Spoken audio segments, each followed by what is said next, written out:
buckle up, boys. Time to go to work.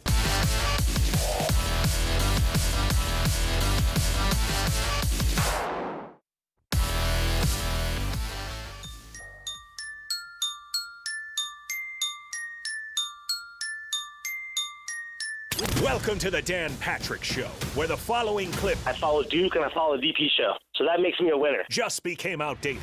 Jay Billis, I know you went to Duke. Cheaters. Would you be surprised if this story was true?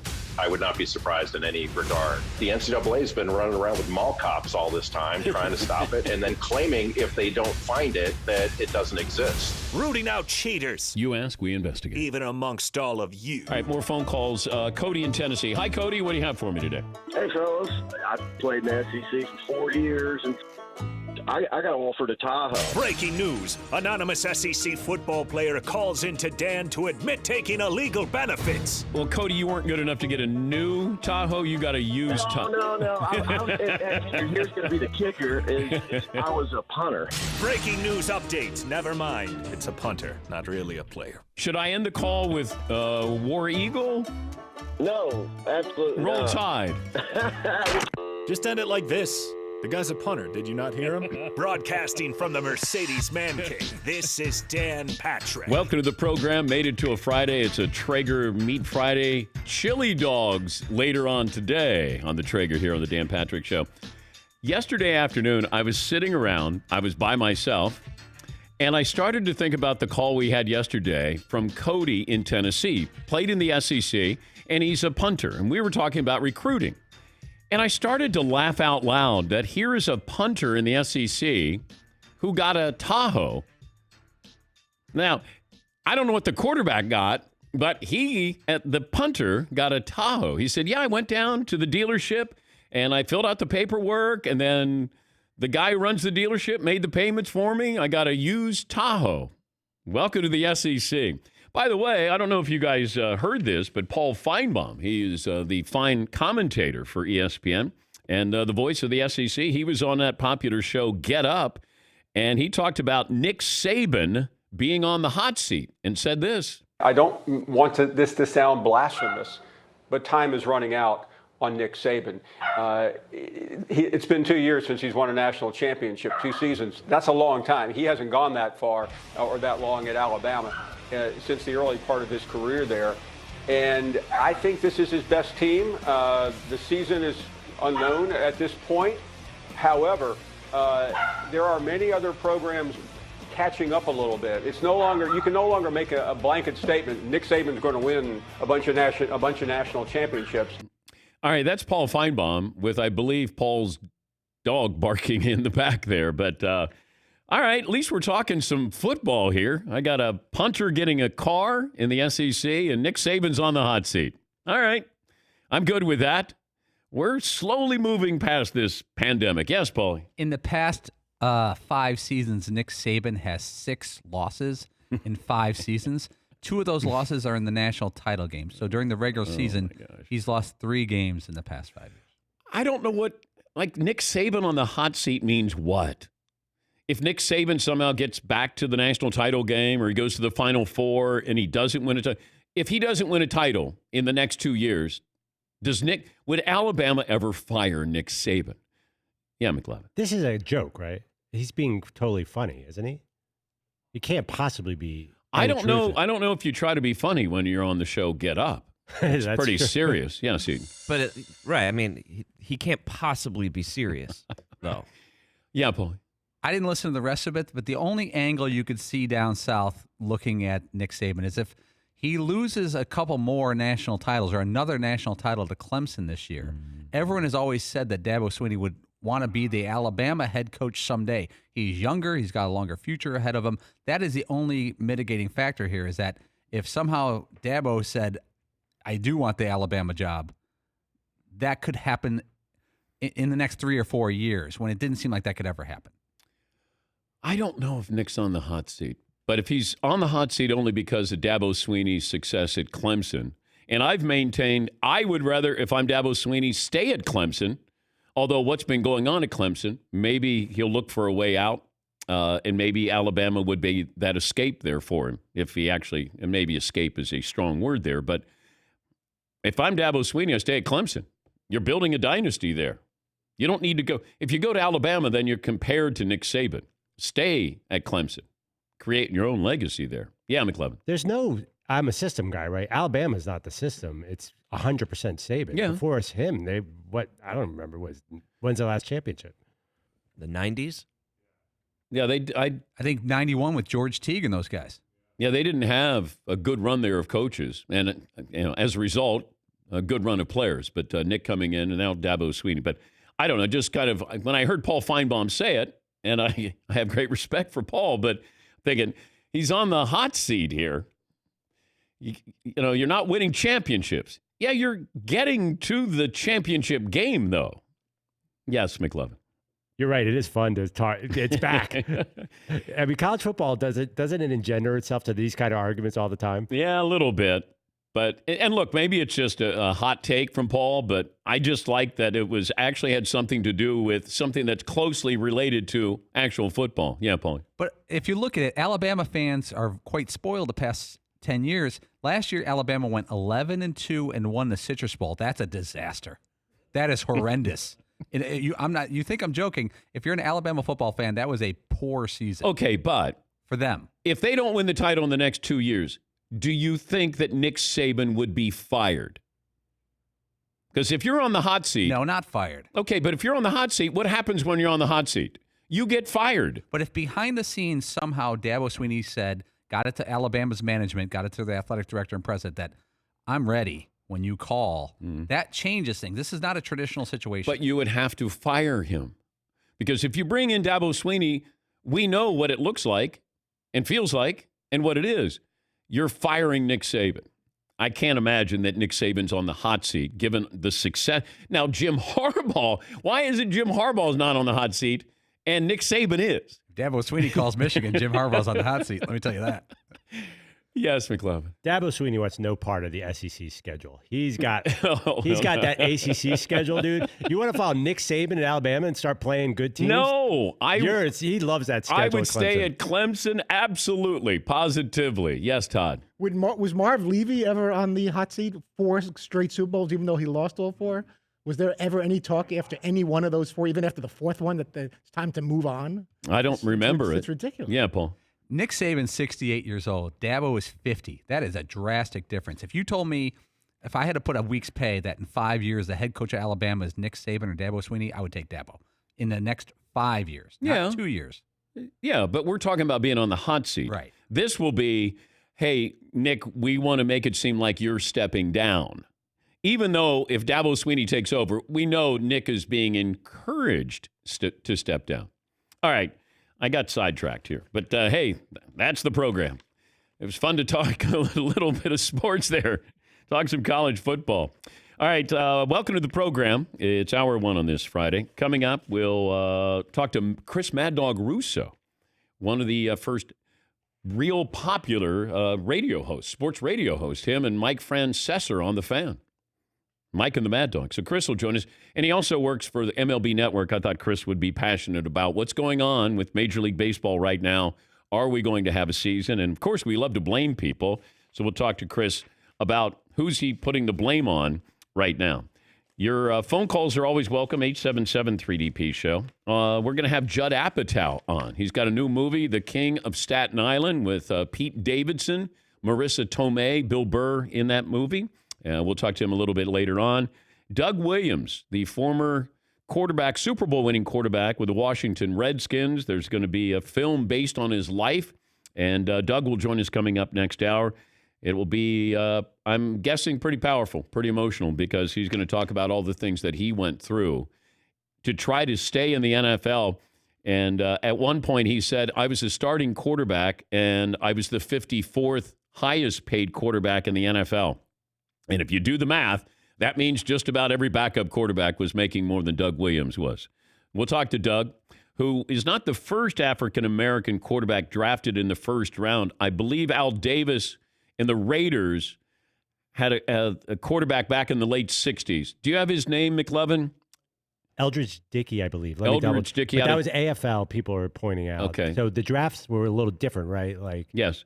Well, the AFL was taking players from historically black colleges. The AFL was instrumental in giving these players a chance to play. And there were a lot of these players who, if they might not have been drafted by the NFL, or if they did, they would have gone late. But the AFL opened their doors and brought in these great players from, historically black colleges. Yeah, McLovin. Yeah, we said Tennessee State, but he never played quarterback once he got to the Raiders. He moved to wide receiver. Okay. Yeah. That's what I remember him from. Yeah. Because I was surprised that you didn't remember him very well. Yeah. I remember the name, but I don't remember him ever playing quarterback. Yeah, never took a snap with the Raiders at quarterback. All right. We'll come up with a poll question. We got a stat of the day. We got a play of the day as well. And I don't know if you're like me and you've completely switched up your weekend routine during the pandemic, because gone are the countless hours sitting on my couch watching TV. I get to spend quality time with my family. I'm even starting projects around the house. In fact, I've started a lot of projects around the house. I don't finish the projects, but I've started a lot of them. But I'm happy to say all that productivity is going straight out the window because the Charles Schwab Challenge, not normally must-see TV, it might as well be the Masters to me, watching it yesterday. And I don't care who's in this. I know that they've talked about some of the big names are in there, but I'm gladly entertained by Kevin Kistner or Ian Poulter or Mark Leishman or Kevin Na. Doesn't matter. I know the Tiger's not there, but, Brooks Koepka's there. You got Rory there, Jordan Spieth. But those household projects are less and less likely to get done. Looking forward to spending my Sunday afternoons watching somebody else work there. McLevin, what kind of poll question do you have for me today? We have all sorts of inane poll questions. It's Inane Poll Question Friday, or if you're okay with that. Inane Poll Question Friday. This program brought to you by Raycon. These are great wireless earbuds. BuyRaycon.com/Patrick. BuyRaycon.com/Patrick. You want to make sure you hear that music. It's got a great fit in your ear. Raycon, great wireless earbuds. All right, McLevin, what do you have for me? First question. It's Chili Dog Friday here at the Man Cave. Do you prefer a chili dog or a hot dog with ketchup and mustard? Because that was the this side of the glass huge fiery debate this morning. I can like both, right? Definitely. Okay. Definitely. But you're at a ballpark, you have one in front of you. Which do you tend to do? If I'm at a ballpark, hot dog. If I'm doing a barbecue, then I'm doing chili dog. Good call. Yeah, Paul. I love chili dogs. I grew up on chili dogs. But chili dog, you want to be in a more controlled setting, like a backyard or like a burger stand where you're kind of not with people around watching, kind of like barbecue ribs. Yeah, I got to control the environment there. Right. Yeah, see. That's a good call. Yeah. So I'm a little more of a hot dog purist, I think, and that I just go mustard. But yeah, me too. Yeah. I guess the occasional chili dog, there must be room for it, right? But I didn't grow up in a big chili dog area like Paul did. McLevin, what else do you have? Well, I mean, I feel like we have a winner there. But okay, a couple other questions. Henry Ruggs, the Raiders' first-round pick, hurt himself moving badly, apparently, but he's okay right now. If a friend asks you to help them move, what is your most likely response? Yes, what can I do to help? Maybe, how much stuff do you have? Or C, no, under any circumstances. No, what I say is, I have a guy that I work with. His name is Tyler, the moderator. Oh. Let me call Tyler because Tyler will help out. For real? Yeah. You pay him, but I would have time. I'm not lifting anything. What about a while ago? No. The best money I spend is when I spend it on somebody else to do some work. What else do you have? Okay, you're getting some shaking heads over here. What? What's you wish the friend wouldn't ask you to help them move, but if they ask you to help them move, you kind of have to say yes. Depends on what we're moving. I got asked about 4 years ago to help a buddy in Vermont just load up a truck of stuff, and it was raining, and it was sloppy and messy, but he needed help. He was in a jam. And he probably could have hired a mover, but it wasn't that big of a move. In that situation, I felt obliged, and it didn't bother me. Yeah, see. Yeah, I think if you're asked, you must go. It's that's why it's asking people is so tricky. But you got to provide like some pizza and beer or something like that. Oh, yeah, pizza and beer. But somebody asks you to move, you can't be like, I can't. Well, I could because I'd say, man, this back, man, it acts up. Man. Oh, man. I had shoulder surgery recently. I had my knee replaced. And, man, I'd love to. Yeah, McLovin. What if you're Henry Ruggs? You just got drafted at number 13 He's overall. got money. That's where Henry Ruggs says, as a good buddy, you know what I'm going to do? Yeah. I'm going to go and get somebody to help you move. So By the you way, made a mistake. I've moved 100 times in my life and never got hurt. Never got stabbed? Nope, not once. That feels like, it goes back to a story that I was told by Rob Dibble, the former Nasty Boy. And he said that their players were out drinking one night, and a guy stepped off the curb and really hurt his ankle badly. And I don't know if he broke his ankle, but severely sprained it. The next day, they got him to the ballpark, got him in uniform, got him in the outfield, and then he fell down as if he just fell down out there and convinced management that he had gotten hurt in the field and had nothing to do with drinking the night before. What else do you have, McLovin? Okay, golf question for you guys. This is curious. Would you rather have, if I give you one, a hole-in-one or take 2 shots off your handicap in a year? Which is a more satisfying thing? I'm just curious because there's been a few hole-in-ones on social media and tournaments lately. What's a bigger deal for golfers? I don't golf like that. I have no idea. Well, it depends on what my handicap is. If it's 25 and I go to 23, who cares? But if I get a hole-in-one, a lot of people care. Now, if I'm a 5 and I go down to a 3, then I would take that over a hole-in-one. If you're comfortable answering this, do you know your handicap right now? I'm not sure. No, because I haven't played enough. In the last 6 years, I haven't played enough to get a handicap. But I'm probably maybe 11 or 12, something like that, I'm guessing. I was down to a 5 at one point when I didn't care about my career or my family. But I was reminded by my wife that I should care about both of those. Yes, Paul. Do you think the average person listening out there knows what a golf handicap is? If you don't play golf regularly? Probably not. Because when I was young and I didn't really understand the phrase because it was just getting into golf. But I was like, my handicap's 8. I'm like, oh yeah. I would just nod my head at people because I didn't know what it meant. Well, Tiger's handicap. So Tiger has a handicap. And Tiger's handicap is 8.5, but the other way. So he would have to give, so minus 8.5 to par, I think is what his it's something crazy. That's what his handicap is. Yes, Todd. Yeah, I was like Paulie. I thought that that meant that someone just was trying to get past some kind of a problem that they had growing up or something like that. I didn't know it was about taking strokes off of what you're expected to finish for par. Oh, wait. You thought somebody who said they had a handicap? They had some kind of physical disability of some sort that they were trying to overcome. But I didn't understand what 2 off or 4 off of that would You're mean. not making a joke, right? No, I'm being serious because I didn't really watch golf at all. I would watch with my grandfather in their apartment building, and when I was a kid, I didn't understand what that term meant at all, and I still couldn't define it clearly. I know it doesn't mean that; it means something getting close to what par for the course would be, and adding strokes based on your not being that good at golf. I have a problem sometimes when it comes to the betting odds, where somebody says it's 7-2, and then another one is 3-1, and then you go, which one's better? And I go like, I don't know. Maybe that's why I didn't, I don't continue to gamble. People don't like admitting they don't know things, though. A lot of people just go, yeah. nod, and go, yeah. I love the under. I can't exactly explain what horse handicapping is, but I know, he's a handicapper. I've said that term my whole life, not knowing exactly. Yeah. I would love to be an auto mechanic who knew exactly what they were talking about, just to see the number of times that people come in and act like I do when I go to have somebody work on my car. When they just start spewing stuff, and you're going, yep, all right. And then you wonder, they could slip in anything, and I'd go, yep, I agree. Yeah, the combustible compressor with a double shot of whatever, 4 on the floor, pull a hole shot. Yep, all of those things. All right, 19 after the hour. We'll take a break. Chris Mad Dog Russo on loan from Mad Dog's channel on Sirius XM, and also he hosts a show on MLB Network. We'll get his thoughts on baseball. And this could get uglier, believe it or not. 20 after the hour. Not the interview with Mad Dog, just what's going on with baseball's owners and players. 20 after the hour. We'll get to phone calls as well. This is the Dan Patrick Show. You check things all the time, like your email, your Instagram, but check something important like your credit. Discover makes it quick and easy. Best of all, it's free. Discover is now offering FICO credit scores, the score used by 90% of top lenders. And they're doing it for free even if you're not a customer. Checking your score won't hurt your credit, and you can check each month for changes. It's called the Discover Credit Scorecard, free for everyone. Learn more, discover.com/credit scorecard. Discover.com/credit scorecard. Limitations apply.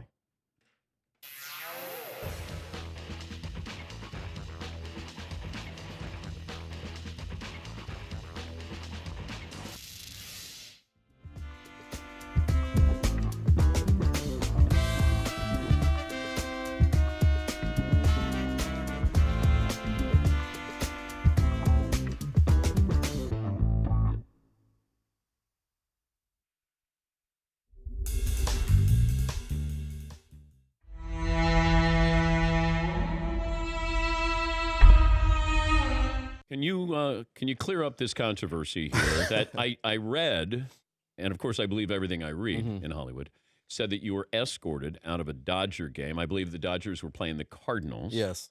Were you escorted / thrown out? I was escorted to the top of the steps by security. The gentleman that I was involved in a verbal confrontation with was escorted out of the game.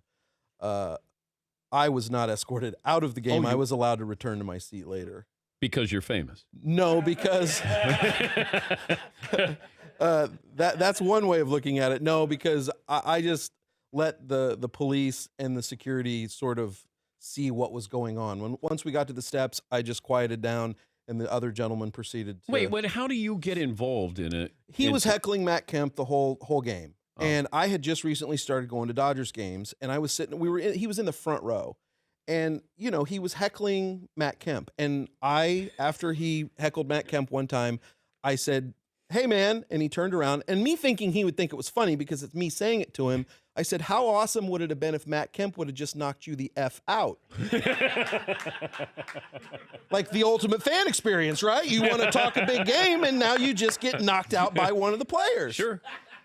And thinking that would be funny, he didn't take it that way, and we got into a verbal altercation, and he proceeded to just let me have it for about a minute, to which I said nothing, and then it calmed down, and then I re-engaged him, which is what I will take credit for, responsibility for.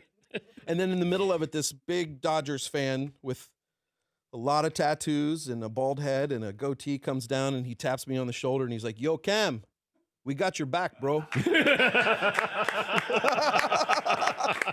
And I was like, and so it kept going, and then the security comes down, and they escort us up to the top of the steps. I literally get to the top of the steps, and the police officer's like, "Stonestreet, what are you doing?" And I'm like, I'm sorry, I just got into it. And this guy just kept talking, and they were like, "Finally, all right, you got to go." And then they said, "You go down to your seat, don't say another word." And I was like, I won't. But of course, the next day, TMZ's got it, and they're saying that I was like, "Don't you know who I am?" It's like the typical thing that happens. Have you ever done a "Don't you know who I am"? No, I mean, I may have said, things like, "Hey, like," no, I've never done that. I've never, and I would suggest that most people that have said that a star has done that or a TV person said that has not done that. Like, do you think so? Do you think people do that? I think people who aren't somebody but think they're somebody then ask, "Don't you know who I am?" Yeah, but I find that in our business that the more successful you are, usually the less likely you would do that. Yeah. It's the people that think that's what like famous people would do. That's what they do.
We'll get to your phone calls coming up, 877-3DP Show. Email address, dp@danpatrick.com. McLovin, are you going to settle on a poll question, or are we going to wait a little bit? We're going to wait a little bit because I have even stupider poll questions coming up. Oh, well done. Doug Williams, former Grambling, Tampa Bay, Washington quarterback, also played in the USFL, won a Super Bowl. Doug will join us coming up next hour, has a movie based on his life. And the great writer, comedian, producer, director Judd Apatow has got a new movie, The King of Staten Island. This guy was the king of New York with Mike Francesa for a long time on WFAN. He's Chris Russo, still rolling on Mad Dog Sports Radio, Sirius XM. You can hear his show, Mad Dog Unleashed, every weekday afternoon at 3. And he's on the MLB Network show, High Heat, with Christopher Russo. And we say good morning to Mad Dog. Hello, Fal. How are you? Hello, Danny boy. You know what I've been totally into lately? And I've watched it 9 million times. It's right up your alley. Have you seen that Laurel Canyon show on Epix, that two-part thing on the late 60s with music in Southern California? Have you watched that yet? Yes, I have watched it. There's been a couple on that. There was a David Crosby has a bio I saw that. on him as well about that whole region and all the music that was birthed there in Laurel Canyon. Man, it's been good.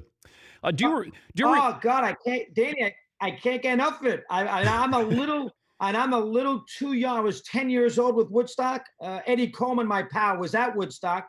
Little too young, but boy, oh boy, I can't get enough of that with, the Byrds, CSN, of course, Morrison, Jackson Brown, who I love anyway. Oh, I can't get enough. I figured you'd be into that because that's right up your alley. So how are you? I'm Long good. time no chat. Things good? Yeah. Your first concert, what was it? First concert was the Outlaws.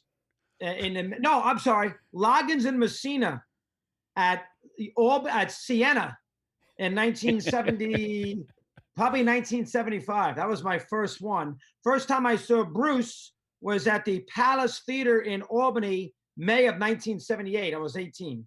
And let's see, the first time I saw the Who at Shea, and I saw Rolling Stones 1,000 times, but I missed the big ones. And I didn't see Grateful Dead. I did not see CSN. I didn't see, obviously, Hendrix or The Doors. I missed some of those big ones, but at least I saw the Who and the Rolling Stones. I don't know if you missed anything not seeing the Grateful Dead. Just go to a Fish concert, and that's basically the same feeling there, dog. Good point. Yeah. Yes. Yeah. But there was a period there I used to love those concerts, and I kind of wish I was around in 1969 because I would have ventured to Bethel, New York, and I would have been part of that 500,000 throng there with Woodstock. Anyway, where do you stand? Where did you stand on the Jordan documentary? Oh, I loved it. I understand that he had final say and everything else. I loved it. I thought the Kerr one in episode 9 was superb with his father. I thought the Pistons stuff was great. I did a lot of shows based on that on the Monday with guests. I did Rod Thorne after the first one with and Lockery, his first coach. I did, that's 2. I did Tripucka. He wasn't on the Bad Boys, but he knows the players. I did that.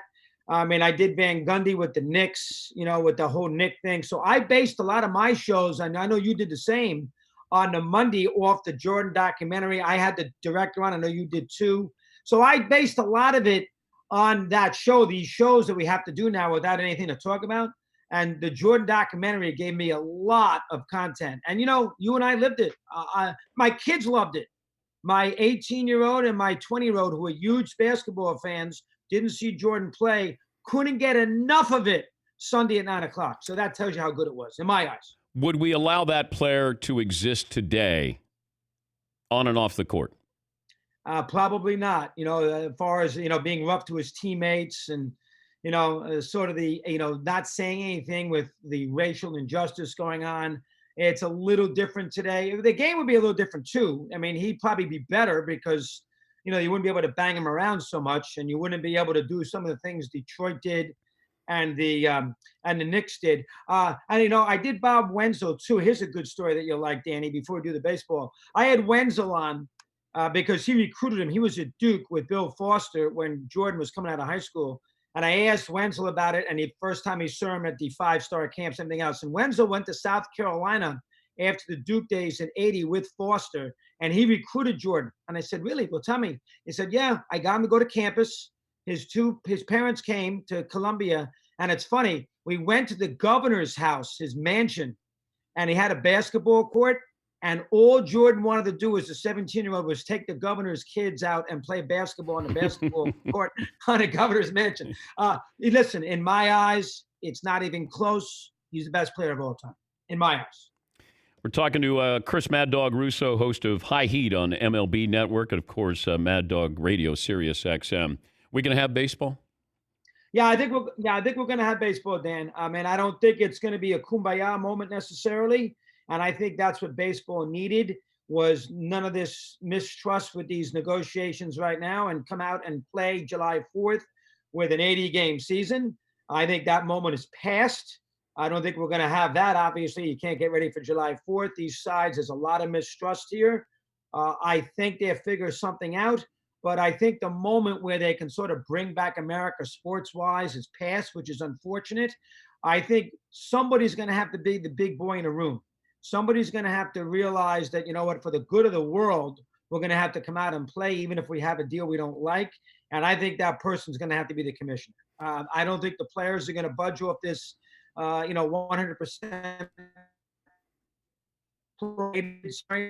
I don't think the owners are going to sit there and be very happy about giving up, obviously with no fans, giving up, certain concessions as far as playing X amount of games without any fans. They're going to lose money. So it's going to be up to the commissioner to basically throw the bone to the players, allow them to get the full rated pay for the amount of games. And I think he's going to have to say, not 50 games, because people are not going to like that. But I think he's going to have to sit there and say, all right, we'll play a 65, 70 game schedule. We'll start July 10th, July 12th, and away we go. We'll pay them full rate. I think that is where we're on our way to as far as this negotiation is concerned. Yeah, my concern is not this year as much as it is down the road. When you get this collective bargaining agreement, if I'm the players, and now all of a sudden you get this feeling of they want to control us with the salary cap, and you just start to hear things where, and baseball is not about, it's about the haves and the have-nots. I mean, we talk about Mike Trout and Bryce Harper. They make all this money. You know, the majority of your baseball union is making $1 million or less. And it feels like the owners are sort of catering to them to say, hey, we want you guys to get paid, but these big ticket items don't want to come back. Your thoughts on that? I think that was the pay scale scenario, which I think didn't sit well with the players. I think your original point is 100% right. I think we got major problems after the 2021 season, and that the agreement's up in December of that year, and I'd be shocked if you're going to have a lot of baseball right away after 2021. I can see a long dispute. This is another reason why if Manfred throws them a bone here, gives them a win. Remember, they got beat badly in that last CBA, and everybody knows it. So if he gives them a win, maybe that soothes some, bitterness, and they get a little something done after 2021. But I do think you're 1,000% right. I think 2022 baseball, is going to have some issues. We're not there yet, obviously. I got to get through this season first. I do think you have a year. I don't think you're going to have fans. And I do think that they need to not jam these games down the throat. We're going to play 50 games. That's it. They can't say that. They got to make the players feel, at least have them buy in a bit. So that's why I think Manfred will be the guy who'll be the big guy in the room. Listen, I'm usually pro owner, and I am here too. But I'll say two things that bother me, and I'll use it from both sides. I don't want to hear from Bill DeWitt. I don't want to hear from Tom Ricketts, who's said some things. I don't want to hear the guy from Arizona who went on radio station saying, we don't have as much money as you think. I don't want to hear from them, because with the ticket refund policy, you got to go through page 58 to get your money back with the ticket refunds, which is a disgrace, Danny. Yep. I mean, we know you're not going to play games. Give the money back. And a lot of these teams are maneuvering, which I can't stand. So I don't want to hear from them. But I also don't want to hear from the players who, going to tell me on two things. Well, we are taking extraordinary risk by playing games. Well, if that's the case, well, then why was your proposals 114 games? They want more games. So you can't tell me it's a health risk if you want to play 114 games. And then I want to hear the players, Sean Doolittle, tell me, well, we're doing this for the future player who comes into the sport. That's why there's a line in the sand. They want to know who Kurt Flood was if they fell on him, for crying out loud. So I don't want to hear from the owners about, how broke they are. And I don't want to hear the players telling me that Norma Ray and Samuel Gompers. None of them care about the future player, and the owner doesn't care. Nobody, look at Atlanta, for instance. You know, they got that beautiful ballpark. Have you been to that village around that ballpark in Atlanta? Yes. Oh, they got shops, restaurants, and I'm sure Liberty Media, and they own Sirius, so I got to be careful. But I'm sure Liberty Media's got some bibs on those businesses around the ballpark. Nobody wins. The bottom line, it's a mess. The whole thing's a mess. Oh, when you first started out, when your people are saying, well, you got a voice that sounds like, I think it was George Vesey of the Times. It was a combination, Jerry Lewis, Archie Bunker, and Daffy Duck. Yeah. Now, this is in the New York Times that they're saying this. What did that do to you? Letterman, too. If you ever seen that one appearance I did on Letterman, the first one, he spent 7 minutes making fun of my voice.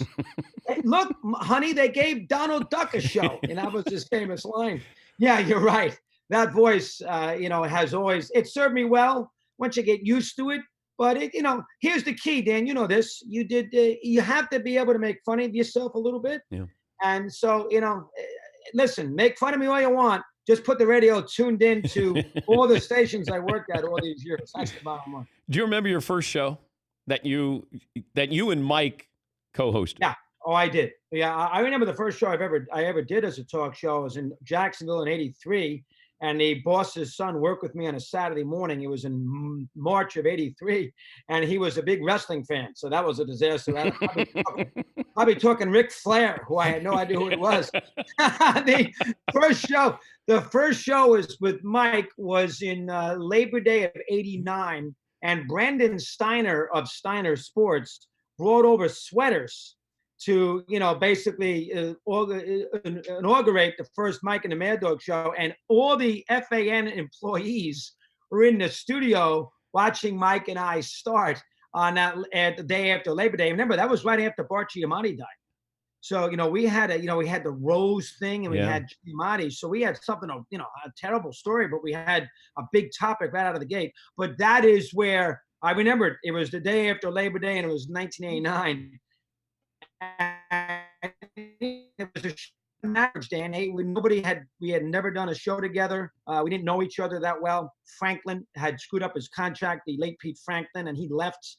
And Mark Mason decided to throw Mike and me on together. And it was a different time. Were you doing Sports Center in '89, by the way, with Oberman? I think I just got there. I left CNN. I didn't start with Keith until a few years in. So because we used to have you on, you remember at the Super Bowl, you were always the first guest all week. Or NBA Finals. I remember NBA Finals. I did. 93, Phoenix. Yeah. We did the Chicago Phoenix. Oh, all the time. You were a big Mike and the Mad Dog fan, and you came on constantly. Yeah. I thought you were on right around the same time we were. So you started with Oberman a little later. Okay. Well, I remember telling you that you were working weekends at the Fan. And yes, I was peeling off wallpaper in my house in West Hartford. And I was listening to Dog, and my wife goes, who is that, and how did he get that job? And I said, that's Mad Dog Russo. And she goes, that voice? And I said, yeah.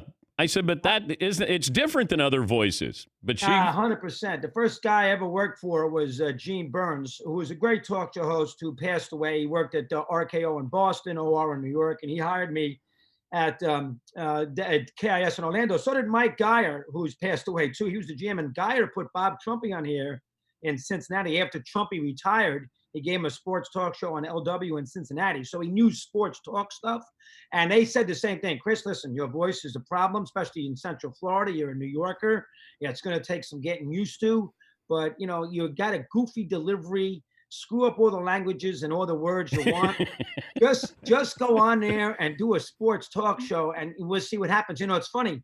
I went down to Orlando in '83 to do 2 shows on the weekend as sort of, audition shows, because they were looking to hire a sports talk guy during the week. And the first day I went down there, they put me on Sunday night, 8 to 10. I did not get one call. So if you can do Sunday night in Orlando, Florida this would have been in 84, in 1984, without a call for 2 hours, and you can somehow get through the show, you can do sports talk. Bottom line, you can do sports talk. Oh, it's good to talk to you, Dog. You're the man, Danny. How you doing? Everything okay? I haven't seen you in a long time. Things good? Everything's good. Everything's good. No complaints. I think I saw you at the All-Star game in D.C. was the last time I saw you. Last time. And every time I see somebody struggle with these post-celebratory championships on the stage with all these players, whether it's football or basketball. I think of poor Dan Patrick. How many times you have to sit up there and try to do shows with everybody celebrating a championship? Wasn't easy. Hey, we'll come visit you one of these days at Sirius. Good boy, Danny. Thanks. Thank Always you, a buddy. pleasure, pal. That's Mad Dog Russo. You can listen to him on the Mad Dog channel, Sirius XM, and also High Heat on MLB Network. We'll come back. Play of the Day is next here on the Dan Patrick Show.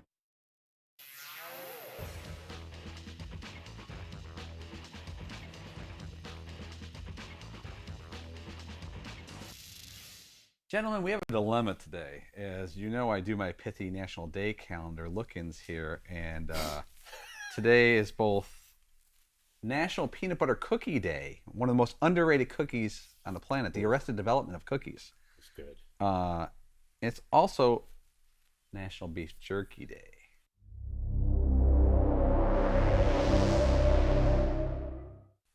Now, I know my answer, but I was curious for you guys. If you could only have one and never have the other for the rest of your life, beef jerky or peanut butter cookies? Fritzy, I'm going to start with you. Not a huge peanut butter cookie person, but I don't like. I'm not a big beef jerky person. That's so unbelievable. I'm going to move on to Andrew.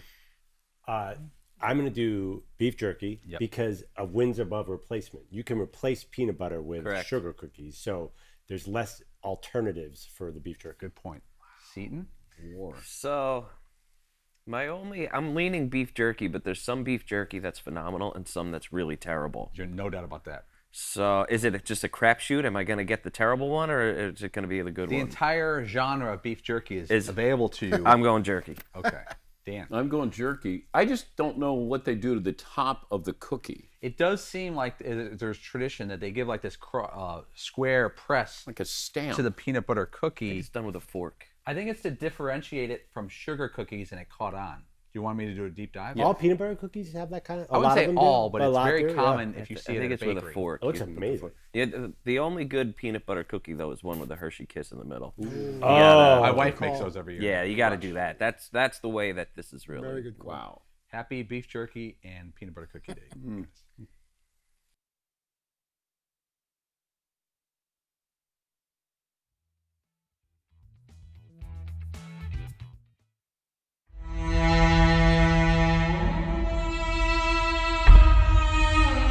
Welcome to the program. I'm minus 4 Danettes, at least for the time being. Kevin Frazier on Monday said that he would promise to make over the Danettes. I believe they're in the back getting made up. Their big makeover. They want to wear makeup today. They got a new wardrobe. And I know Kevin Frazier, the co-host of Entertainment Tonight, made this possible. So, well, we'll see. When they come out, I don't know how long this is going to take. If you've seen the Danettes, then you know this could take a couple of days, not just an hour or so. Coming up, Byron Scott, the former Lakers head coach, will join us in studio. Reggie Miller will stop by. And very funny Matt Walsh, the actor from Veep, will join us as well. You can watch, if you like, DirecTV's Audience Network. You'll find that on Channel 239 and the NBC Sports Network. We say good morning to our radio affiliates around the country, numbering 280, our Twitter handle at DP Show. Phone number 877-3DP-SHOW. Are the Danettes coming out today? Dan, they're here. Oh. They're here. Oh, Kevin Frazier. We're getting ready to bring them out. We're bringing out the Danettes. This is a special day. Okay. Because here's the deal, Dan. I went to Milford, and you guys gave me a sandwich. And I appreciated that. So now that you come to Hollywood, I'm going to give, the Danettes clothes. Okay. You can understand that. So, guys, come on out. We're going to show you. We got them styled by Trunk Club. And the cool thing is, when you come to L.A., you need a stylist. Everybody needs a stylist. Whoa. And so the guys came out. Paulie, look at Paulie. Look at you. Paulie looking clean? Clean, the jacket. Seton O'Connor. Just missing that ice right I know. I'll be all set. How about McLovin? McLovin? Yeah, I love it. Looking good? I love this. Oh. And then how about Fritzy? Yeah. Whoa, Look at Fritzy. Look at that. Took care of me, man. Well done. Fritzy's got leather on. That'll get you a model. I do want to thank Kelly and Becca from Trunk Club. Because here's the deal. What they do is they send you, come here, ladies, come here and just smile and wave at the camera for a second and just say, This is what you need. You come to Hollywood, you get a stylist, you look good. Do they come with the? They're the stylists. They are actually the stylists. They are really our stylists. That's what they do. They Assigned personal Can I be in the middle? stylist. get in the middle. Yep. Fritzy, Are we allowed to bring them back to Milford, we Connecticut? got a show to do. Thank you, ladies. Thank you. Kevin, sit down. Was there anything in particular that you did for these guys that made them? Yeah, so we kind of just talked a little bit about their like height and weight and like what their style is. We Googled them a little bit just to see what they normally wear. Googled them. We had to see what their style was and like things that we pulled that we thought would make sense into their lifestyle. So this is kind of what we went up with. I know you guys are kind of like more the t-shirt and jeans, so we want to spice it up a little bit, but still keep you comfortable and not like completely out of your element. All right. Thank you, ladies. Thank Great you. job, guys. Fritzy, make sure they get down on. Yeah, we'll Yeah. escort the lovely ladies. Look at that.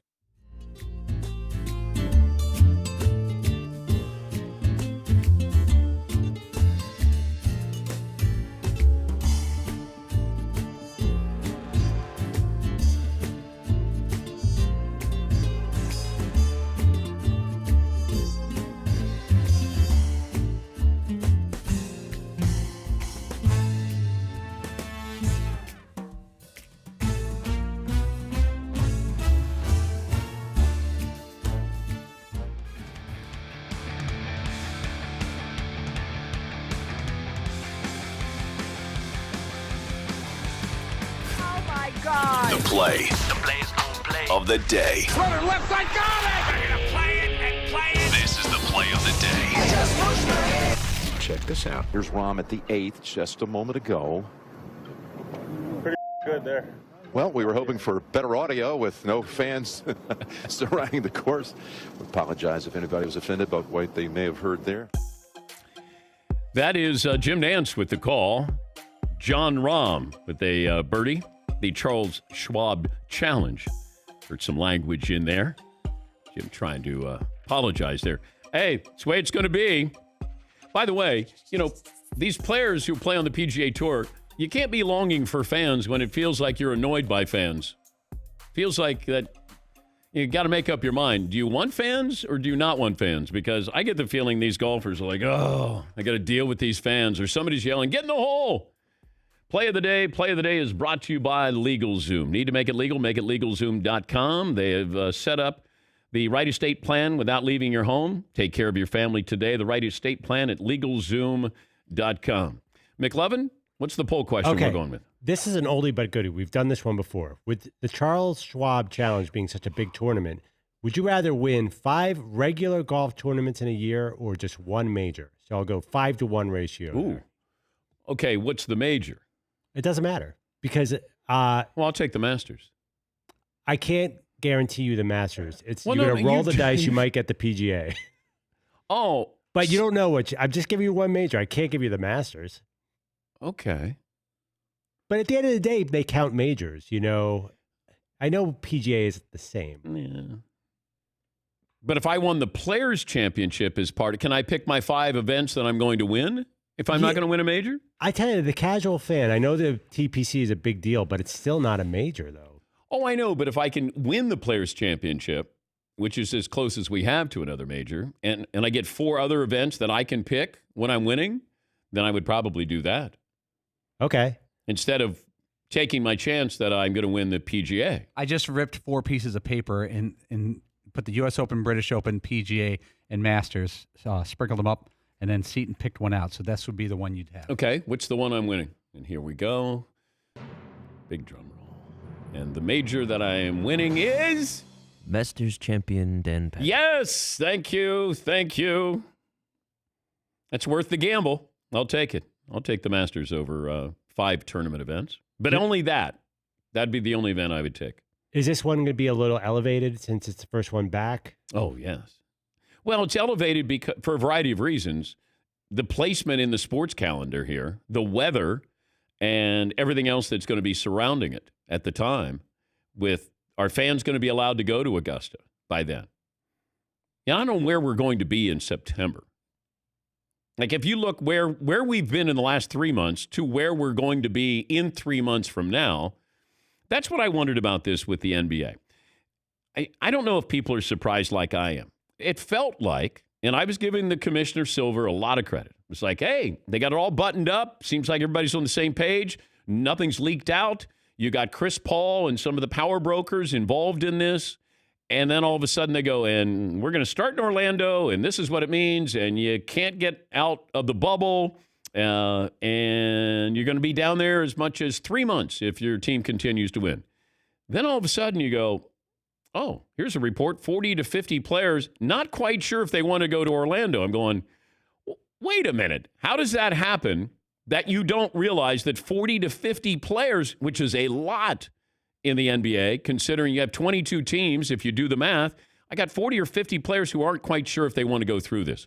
And the better you are, the longer you play, the longer you're quarantined there. My point is, let's say we get to September. Why don't we look at the Eastern Conference, Western Conference? Are we going to be able to hold those in the arenas with these two teams that are in the Eastern Conference Finals and the Western Conference Finals? Why do I have to have Orlando as the be-all, end-all? If you want to start there, can I get to September and then I have the Western Conference Finals? Let's say it's the Lakers and Rockets. And those two teams are going to be going back and forth, chartered planes, no fans in the arena. But now I have a true home court advantage. The travel is controlled. I just think we're trying to solve everything in the moment instead of looking at this big picture. Where are we going to be in 3 months? Are we going to have fans? How many fans? Where are we going to be? Is there another wave of the coronavirus? Maybe there's not. But that's the plan that I would want to have. If Toronto plays Philadelphia for the Eastern Conference Finals, or Milwaukee, or whoever it is, Milwaukee to Toronto, Toronto to Milwaukee, it's not that far. Now, when we get to the NBA Finals, that'll be a little trickier, but you have private planes, private hotels, and if no fans are there, then at least I have a home court advantage. Then at least we've played this season for something, the regular season, and that's a home court advantage. And I think that that's important. But I don't want to, I just don't want it under one umbrella where we go, yeah, and this is going to work. Everybody's going to be here for 3.5 months. How long before? I've been in Orlando going to Disney World with the kids. That wears off after about 4 days. I want to go home after 4 days. Hey, why don't you go outside and play with the kids in the pool? Okay. All right. Hey, we're going to go back to Disney World. We're going to go to, and then to Universal. Okay. And then you go, God, it's so hot. I need to go home. Yeah, see. Somebody was saying that you finally realize just how small of a world it is after all. It's a small That's good. Yeah, I think that novelty is going to wear off. And then you can't get out of the bubble. And then they're going to quarantine the media. If they go, they have to stay there for 3.5 months. I just think we're going to be at a point in September where we would be able to travel. And you could have the Eastern Conference, Western Conference Finals and have those games played. That's just my gut feeling with it. But I was shocked when I saw the number. I think it was Brian Windhorst, maybe it was Woj, who said 40 to 50 players aren't quite sure if they want to come back and play. And if my team has no chance of winning a championship, I don't want to go. If I played for San Antonio and LaMarcus Aldridge just went down with surgery, I don't want to go to Orlando. Now, you might say, well, you're only going to be there for a couple of weeks. I got to have, 3 weeks to get ready for, 2 weeks to play? I don't need to go to Orlando. I'm good. But can I get paid? Yeah, Paul. LaMarcus probably got voluntary surgery, just a quick cleanup of the shoulder. Didn't even need it. Well, you got Bojan Bogdanovic with the Jazz. He had wrist surgery, and he's had a great year. He's down. I don't know. All right, coming up, Pete Carroll says he had a coach call about Colin Kaepernick. Why didn't Pete Carroll sign Colin Kaepernick? And Doug Williams, the former Super Bowl winning quarterback, will join us as well.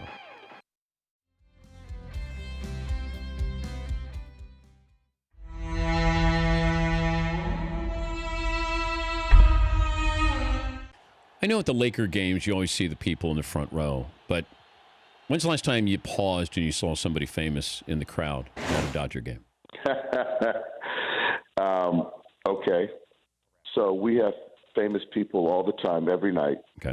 But I will say this. Last year in September, Ice Cube was at one of our games. And sitting above our dugout, me as a 45-year-old man, so listening to NWA as a junior in high school in my Nissan Sentra with my little 2.8 subwoofer speakers in my Sentra. I was pretty awestruck. If I told you could have been at that point, at that age, you could have been Ice Cube or Ricky Henderson, who would you have taken? I still think I'd have been the Man of Steel. You would have been Ricky? I would have been Ricky, but Ice Cube would have been a close number 2. You have to have a Ricky Henderson story. It seems like everybody's got a Ricky Henderson story. You got one? So playing for the Dodgers, we trade for Ricky. So I am driving to the ballpark, and so I'm with Ricky at this point in time for probably about 3 weeks. And he's coming off the bench playing some left field. I'm playing center field. So apparently he does this radio interview, and they talk to Ricky about his role with the Dodgers. And so apparently he said he's just happy to be a Dodger and happy to be here, and all I want to do is help Robinson be the best leadoff hitter he can be. So then I show up to the clubhouse that day, and on the top of my locker is the name Robinson. So for 3 weeks, he's looking at the big board saying Dave Roberts, but apparently it was Robinson. So at that point in time, everyone called me Robinson. So that was my Ricky story. Oh, Ricky be Ricky. Everyone's got one. Mario does the mail, and so he was just out here, but I told him to get out of here because he was always looking for airtime. He's like, oh, hey, and this is popcorn, and this is, yeah. And I go, get out of here. Well, okay. By the way, chat row, shout out, spelling Mario, Mairo, like because of the air ball. I know, but that's the way we're going to spell it. Spell the name. Get out of here. Mario. Get out. Mario. Mario. Airball. Mario. Retired DEA agent Mark Fulvin in Byron, Illinois. Been enjoying your show for years. Keep up the great work. Thank you. What else do I? Oh, I got popcorn. Got popcorn. And I got, ooh. Now we're talking. All right, Trolls World Tour. All right, let me see what's behind a cabbage. Whoa! God, I got the best job in the world.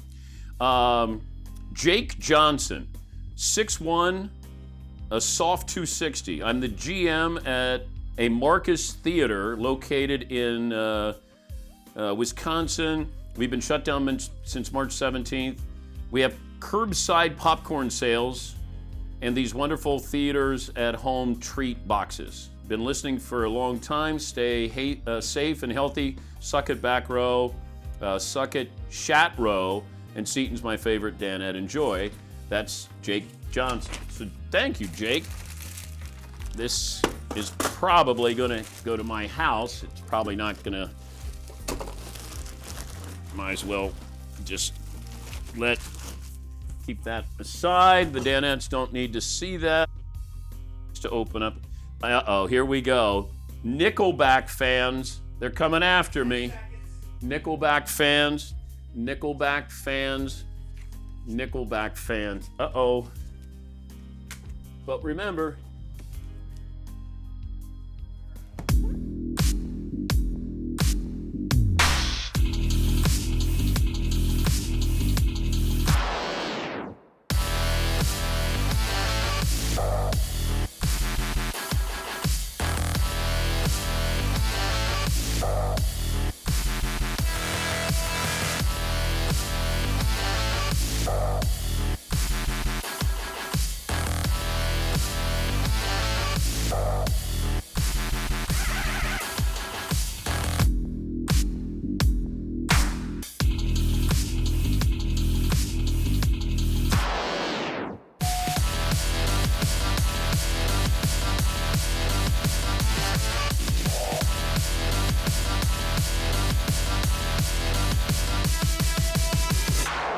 buckle up, boys. Time to go to work.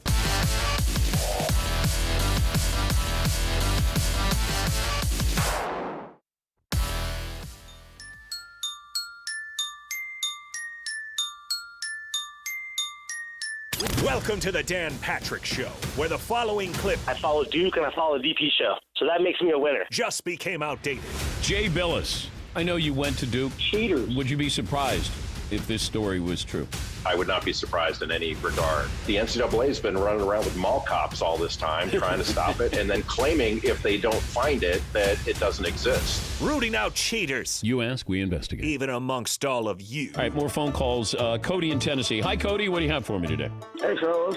I played in the SEC for 4 years, and I got offered to Tahoe. Breaking news. Anonymous SEC football player calls into Dan to admit taking illegal benefits. Well, Cody, you weren't good enough to get a new Tahoe. You got a used Tahoe. No. And here's going to be the kicker: is I was a punter. Breaking news update. Never mind. It's a punter, not really a player. Should I end the call with War Eagle? No, absolutely. Roll not. Tide. Just end it like this. The guy's a punter. Did you not hear him? Broadcasting from the Mercedes Man Cave. This is Dan Patrick. Made it to a Friday, Traeger Meat Friday. Chili dogs today for the Danettes. Glad you're part of the program. 877-3DP Show. Email address dp@danpatrick.com. Just saw this article. The Knicks' approval rating among NBA players is reportedly at rock bottom after releasing a late, bland statement about racism. ESPN's Brian Windhorst said the Knicks will have a hard time selling themselves to free agents, while former NBA player Caron Butler said players and those around the league take notice of the team's handling of such issues. I don't mean to be a buzzkill to Brian Windhorst, but Brian, free agents were coming to the Knicks prior to this.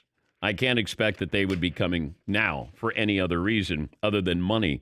The Knicks, according to Brian Windhorst, their rating or approval rating amongst players is so low right now, it's devastating for their hopes to appeal to anybody to say, come play for us going forward. Wendy said this on First Take. Kevin Durant said that playing for the Knicks is not cool at the moment. Because I thought Kevin Durant all along was leaving Golden State and he was going to go to the Knicks, and then he would get together with Kyrie Irving, and all of a sudden they would bring glory and joy back to New York City and Madison Square Garden. I did not know that the Knicks were that far down on the totem pole with approval rating, but I'm not surprised at all. So they weren't getting free agents before this. They're definitely not getting free agents after this. Coming up, we'll talk to Doug Williams, Super Bowl winning quarterback, Super Bowl 22. He threw 4 touchdown passes in the second quarter of that game. No quarterback has thrown 4 touchdowns in a single quarter in the Super Bowl. Nobody has even 3 touchdown passes in a single quarter in a Super Bowl. And if you remember that Super Bowl against Denver, Doug Williams went down and it looked like he had a serious knee injury. And then he came back and they blew out the Broncos. But he threw 3 touchdown passes of at least 25 yards in Super Bowl 22.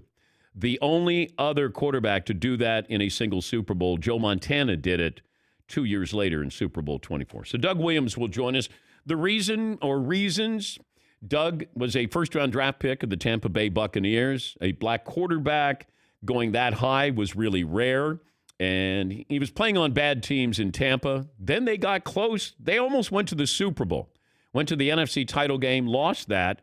Probably could have changed the fortunes of Tampa forever if they had gone on to that Super Bowl. Doug eventually went to the USFL.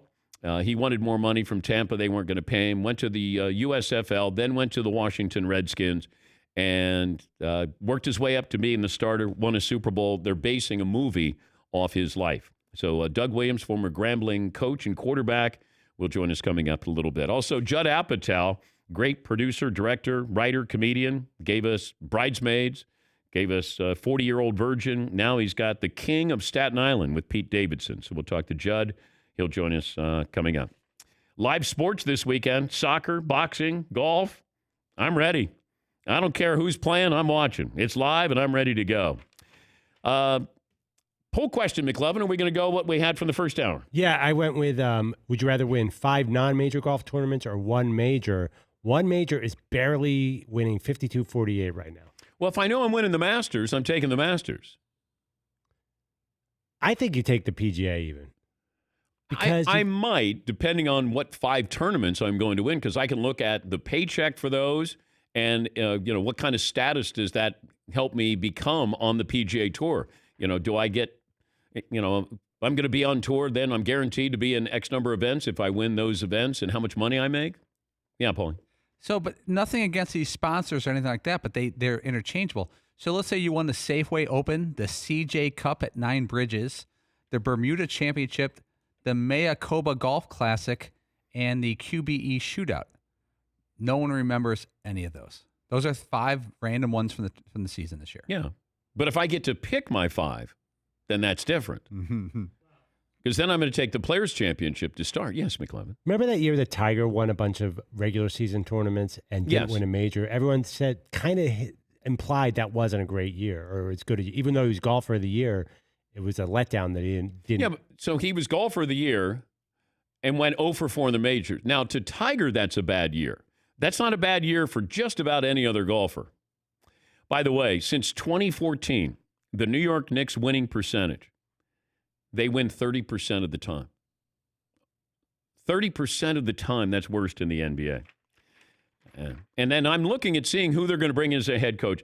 Tom Thibodeau, call him Tibbs, is well respected. Free agents aren't going to go play for Tom Thibodeau.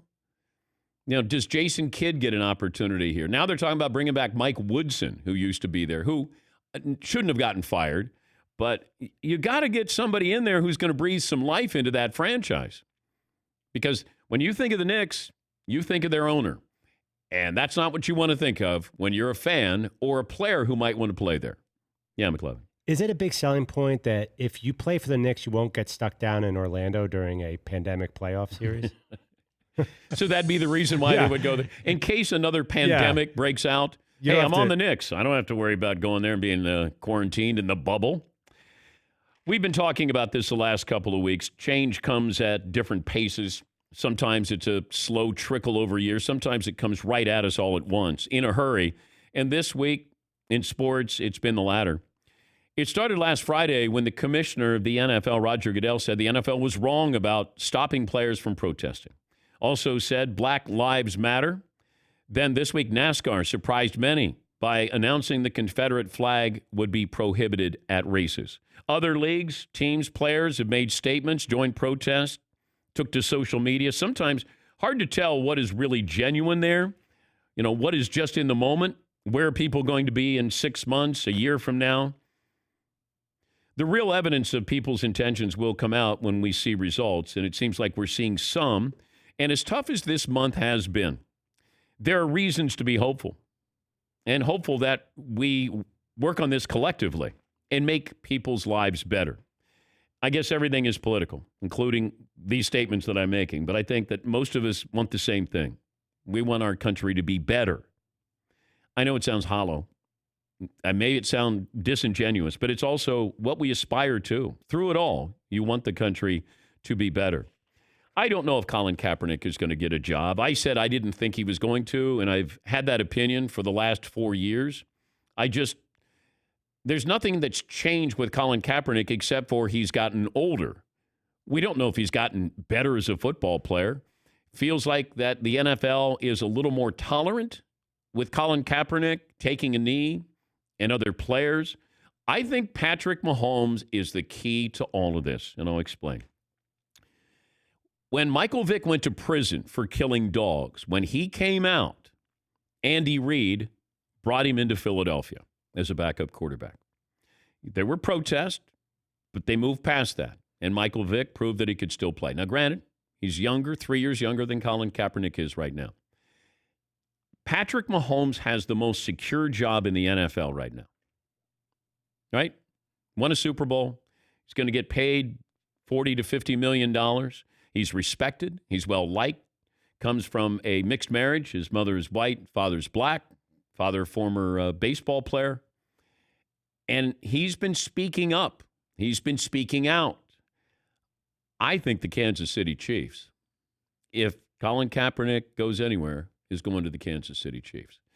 Pete Carroll, the Seattle Seahawks head coach, says an NFL team called him about Colin Kaepernick, and here is Pete Carroll talking about that. I regret that that didn't happen in some fashion. I wish we would have contributed to it because the guy deserved to play. I thought at the time, in our situation as a backup, man, I didn't feel it was right at that time. So I had to make that football decision. It was about our team and the situation. We had our starting quarterback and all of that. And it wasn't going to be the open competitive situation that I'd like to think all of our spots are, because Russ was such a dominant figure and all that. So anyway, that's what happened. And I wish people had called me during the time before we ever got him in and say, hey, he'd be great in your program. He may not be able to play here or there, but he certainly could play for you. I agreed with that. He could play for us. He could have been a fantastic player in our program.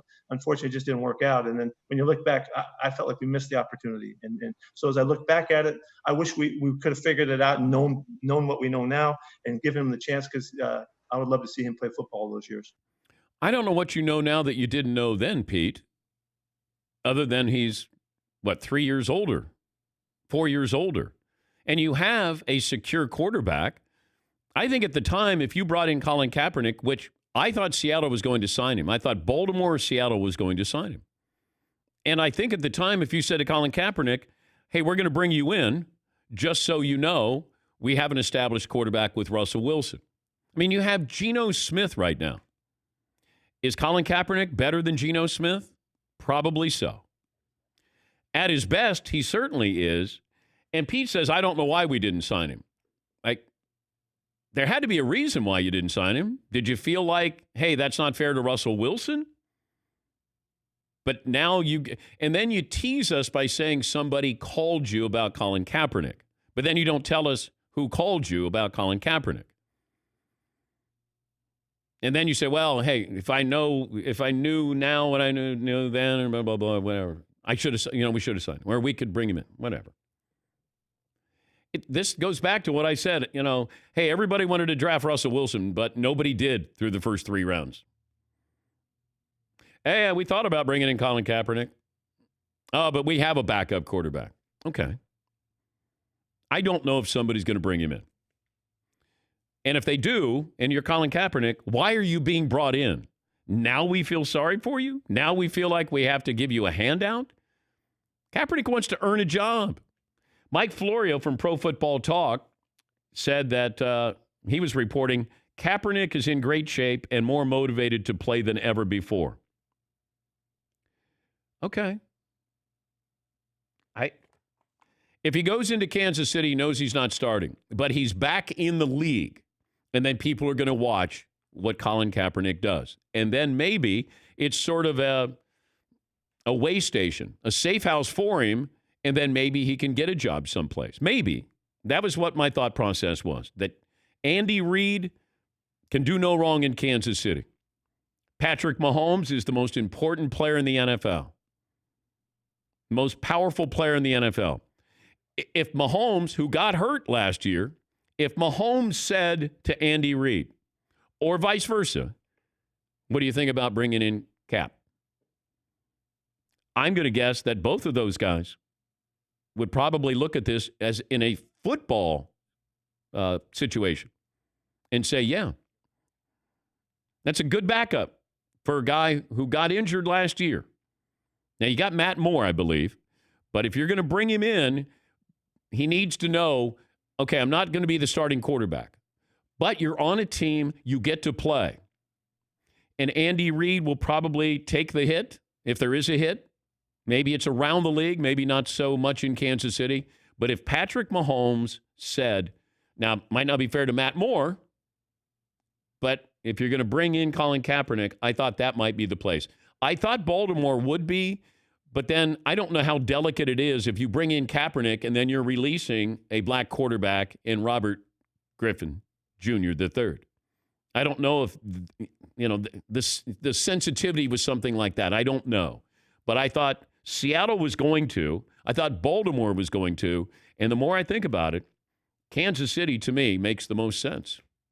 Yeah, Paul. Staying with Kansas City, you've said that you don't think Colin Kaepernick should or will take a backup job in the NFL. But if you're Kaepernick and you think to yourself, if I sign with the Chiefs, there's a solid chance that I'm standing on the sidelines during the national anthem of the Super Bowl next year or playing on a Super Bowl team, the biggest stage in all of sports, a 2-week media blitz around you, even though you're the backup.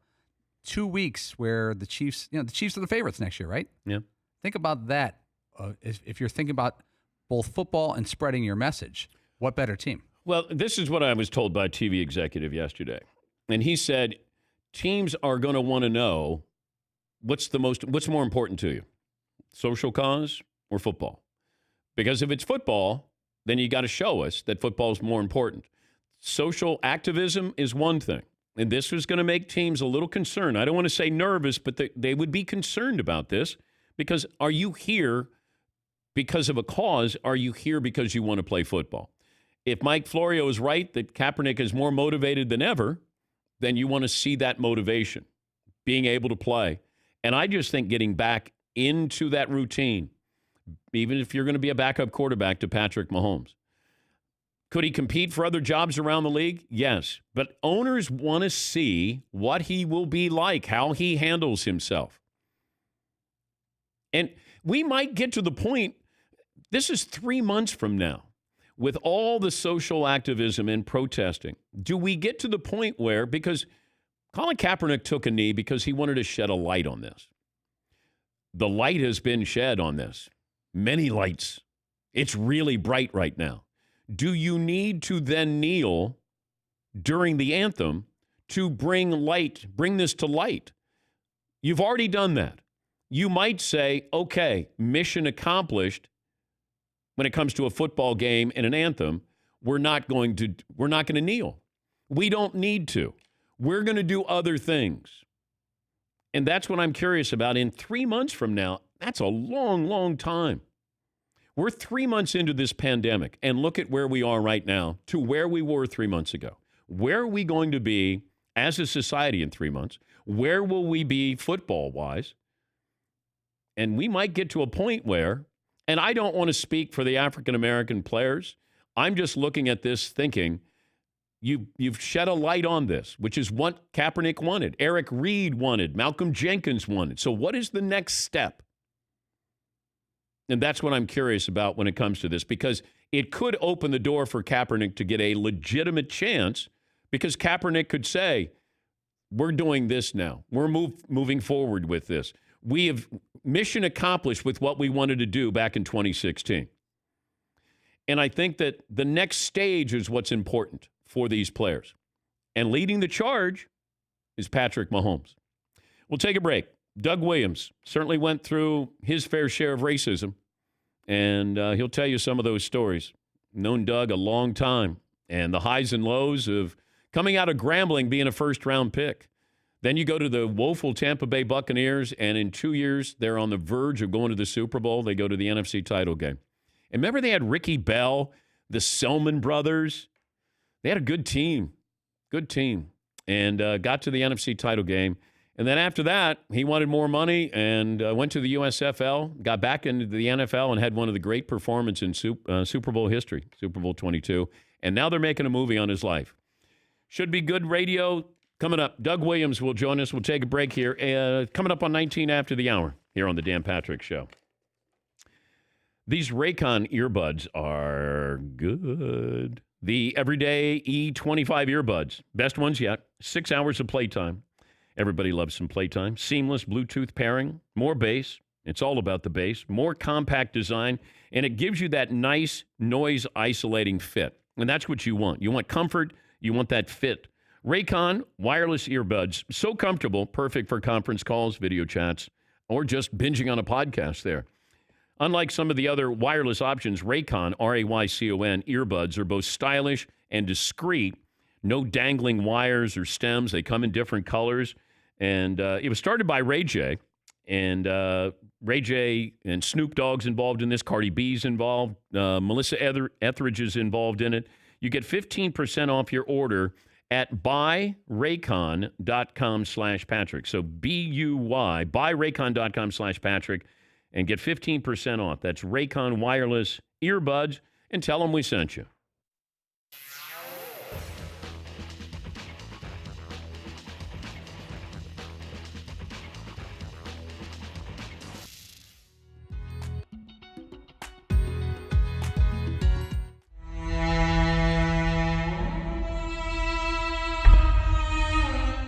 Do you know this next caller? He's a sportscasting legend and a coworker of yours. He's Champ Kine. Oh, Champ Kine, Yeah. yes.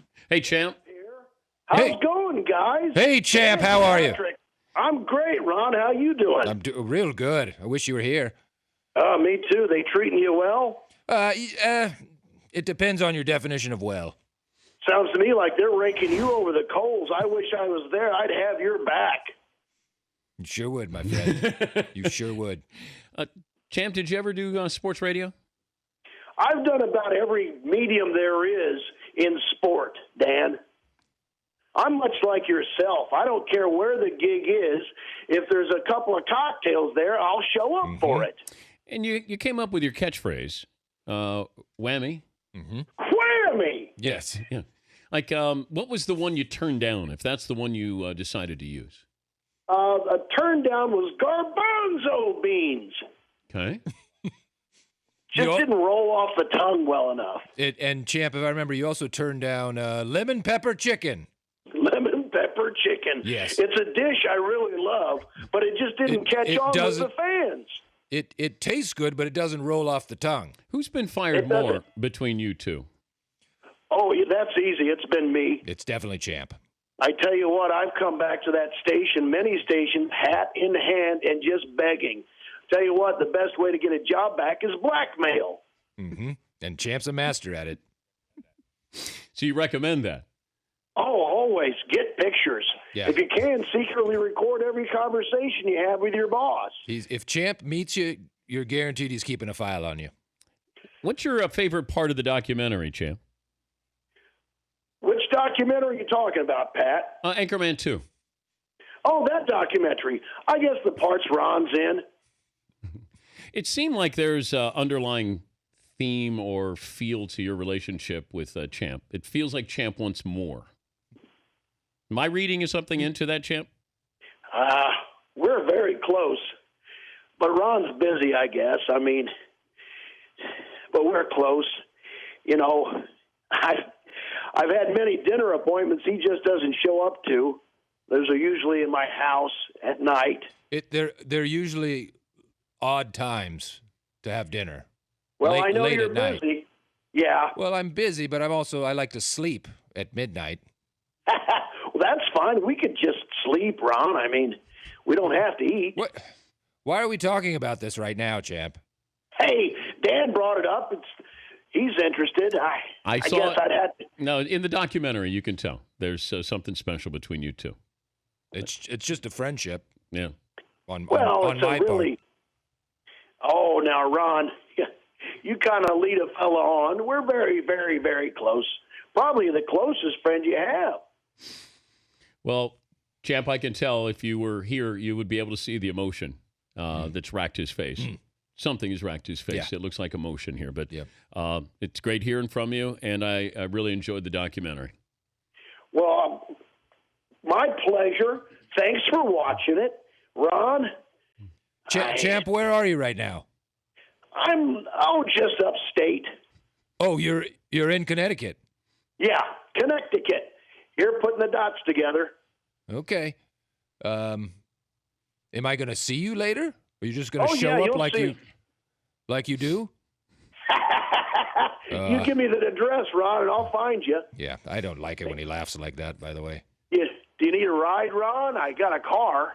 Unfortunately, I do need a ride. Thank you, Champ. All right.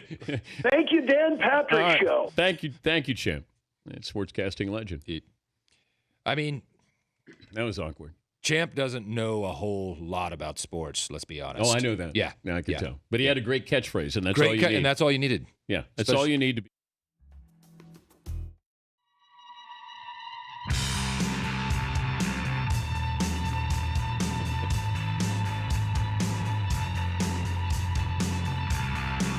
Oh, I always love spending some time with Doug Williams, the Redskins Senior Vice President of Player Development. First-round pick by the Tampa Bay Buccaneers back in 1978. Got a biopic based on his life coming out. Doug joins us on the program. Wow, that's quite a tiger you have behind us. Your Grambling tiger behind us, Doug. That's menacing. Oh, do you have your mute button on? Yes, I'm sorry. There you go. I got to know how to run this stuff, man. Everything is technology today. I thought you were on a silent count at the line of scrimmage there, and you weren't saying anything. First noise in the stadium. Take me back. I know that you have a book, an autobiography called Quarter Black. Why do you respond, or why did you title it Quarter Black?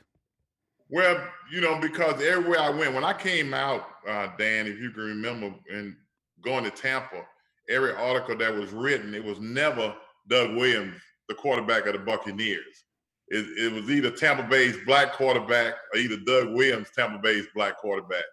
And if you read early in the book, I always say they the one who titled it Quarter Black. So that was a good name for the book at the time. And I remember, didn't somebody ask you how long you've been a black quarterback when you were at the Super Bowl? That was one of the media days. A guy named Bush Jones, bless his soul, he's gone on to heaven now. I knew Bush because he worked in Jackson, Mississippi with the paper, and I looked at that from a standpoint, you got a guy, he was nervous, he wanted to get his questions out because so many people was around. I don't think he meant it the way it came out, and he just wanted to know how long I've been a black quarterback. Well, my answer to him was, since I left Grambling, because when I was at Grambling, I wasn't a black quarterback. I wonder if the Buccaneers didn't draft you in the first round. I wonder if you would have been drafted in the first round. Do you think you still would have been taken in the first round? I do. I really do. It was either two teams, I think, that was a great possibility. And let me say it before I get there, June Jones, I think we all know who June Jones are. Yeah. But June Jones was the backup quarterback for the Atlanta Falcons behind Steve Bykowski. And we played the Atlanta Falcons, Tampa and the Falcons played. And after the game, June Jones walked up to me and he said, man, it's a shame. He said, because actually you should have been the number one pick in the whole draft. And that's here or there. But I think Tampa was smart enough to know that black quarterback coming out in 1978, they could trade and get some more draft picks and everything, and I probably would still be there at number 17. And they made that move, so that's what happened. But I do believe two other teams, and just from conversation with these teams during that time, and that was either the Dallas Cowboy, Gil Bryant, and John Wooten. Talked to them a lot at that particular time, and the other one was Bart Starr at Green Bay. Oh, that would have been interesting. But Green Bay had two draft picks that year. They picked James Lofton, and I don't know who they picked down. I think they was picking 26 early on, and then number 26. So I could have easily been the late pick for the Green Bay Packers. How did you keep this inside? What you were experiencing racism at the time, but I don't know to what degree. Well, for me to be able to handle it, and even to today, Dan, I think I handled it with a lot of grace because, number one, I grew up in South Louisiana, and I understood what racism was way back when.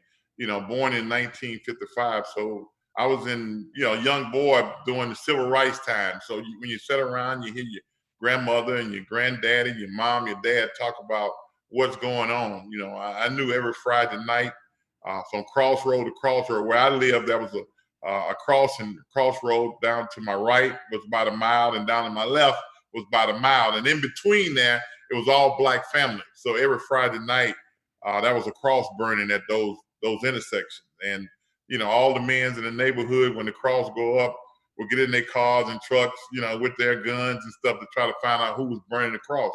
It's one of those scare tactics back in the day as to stay in your place. And I can remember going on the way to Baton Rouge, a small town, actually, Zachary, I'm in Zachary, small town, Baker.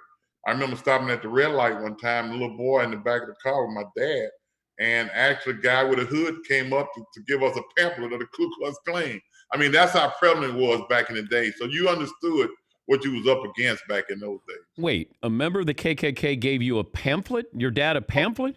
My dad didn't take it. I mean, he walked up to the car at the red light. It was kind of like when you go place and you see people who are kind of homeless asking for money. They was walking around passing out pamphlets, and everybody who stopped at the red light, I guess, recruiting for the Ku Klux Klan.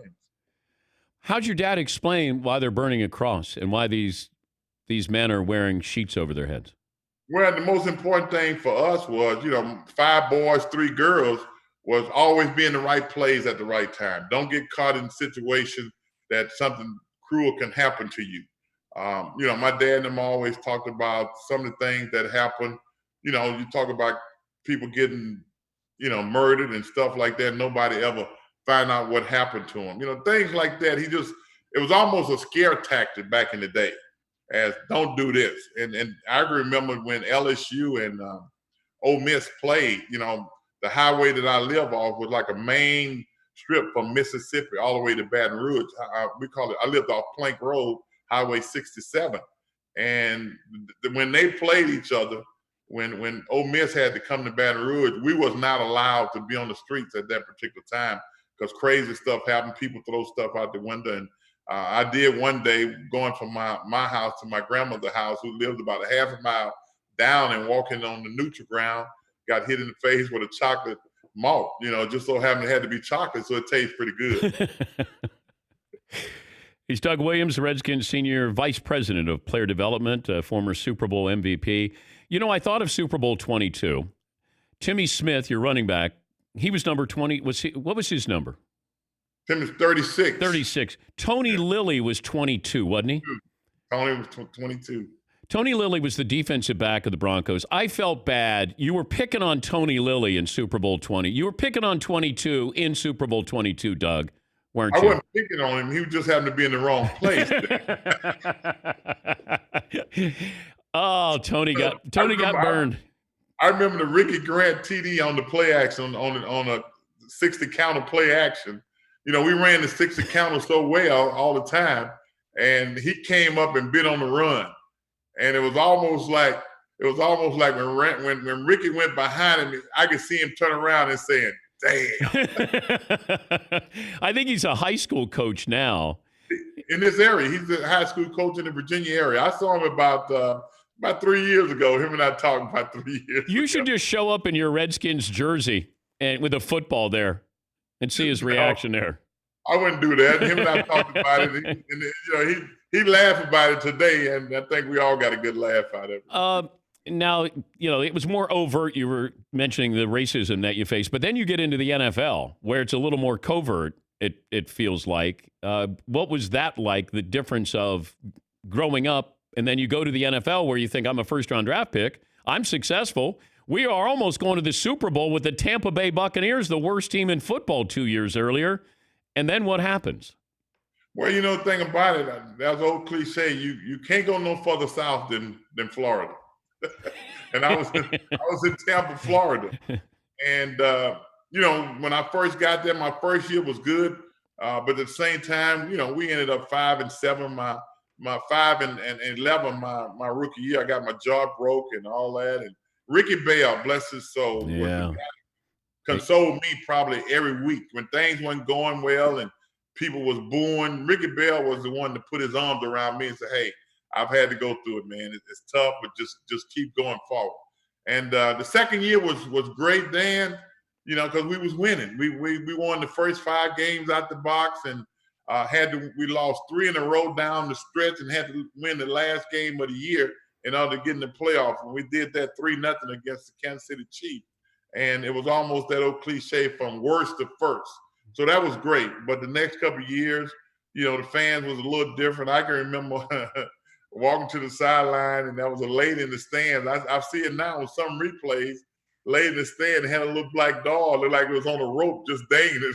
I guess let's hang him, Oh, no. But got fan mail.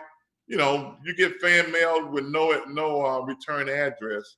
You open it up and you just throw it in the trash can. But the one that really got me was I had a nice box. It's amazing how much time they took to wrap this box. And when I opened that box, it was a rotten watermelon in there and a note that say, "Throw it to these ends. They can catch this." I mean, that was truly amazing to take that much time to put a rotten watermelon in there to write a rotten note. But you had almost taken this team to the Super Bowl, and then these fans turned on you that quickly? Well, then, we all got to be real. 1978, it wasn't so much about turn on. It's that you got a black quarterback. You got a black quarterback. And, it was almost unheard of. It wasn't used to it. No matter what you did, it wasn't good enough. That's just the way it was. And I understood that. Coach Rob used to always tell us, hell, you just got to go out and outplay them, and ain't nothing they could do about it. If you can play at Grambling, you can play anywhere. And that's the attitude we took. And I had my oldest brother to confide in and James Harris, who I called all the time. But the good thing, I had John McKay. John McKay. Here's a guy that in 1965, in the middle of the civil rights movement, Jimmy Jones was his quarterback. Yeah. I think it lets you know it wasn't about color with John McKay with his quarterback. And he felt like, he always told me, he said, Doug, ain't no doubt about it. He said, the best athlete gonna play for me and the best player. He said, so you don't have to worry about it. And I always was fond of what Coach McKay said. And he was so, I don't want to say ahead of his time. I mean, he was, but everybody should have been ahead of their time, or it should have been what was real in the moment. But here's a guy who, he takes a USC team to Alabama, and all of a sudden, Bear Bryant sees these great athletes there, and all of a sudden says, I got to get me some of those great athletes there. And it was. Well, the thing about Coach McKay, he was passionate about his players, and he didn't care what color they were.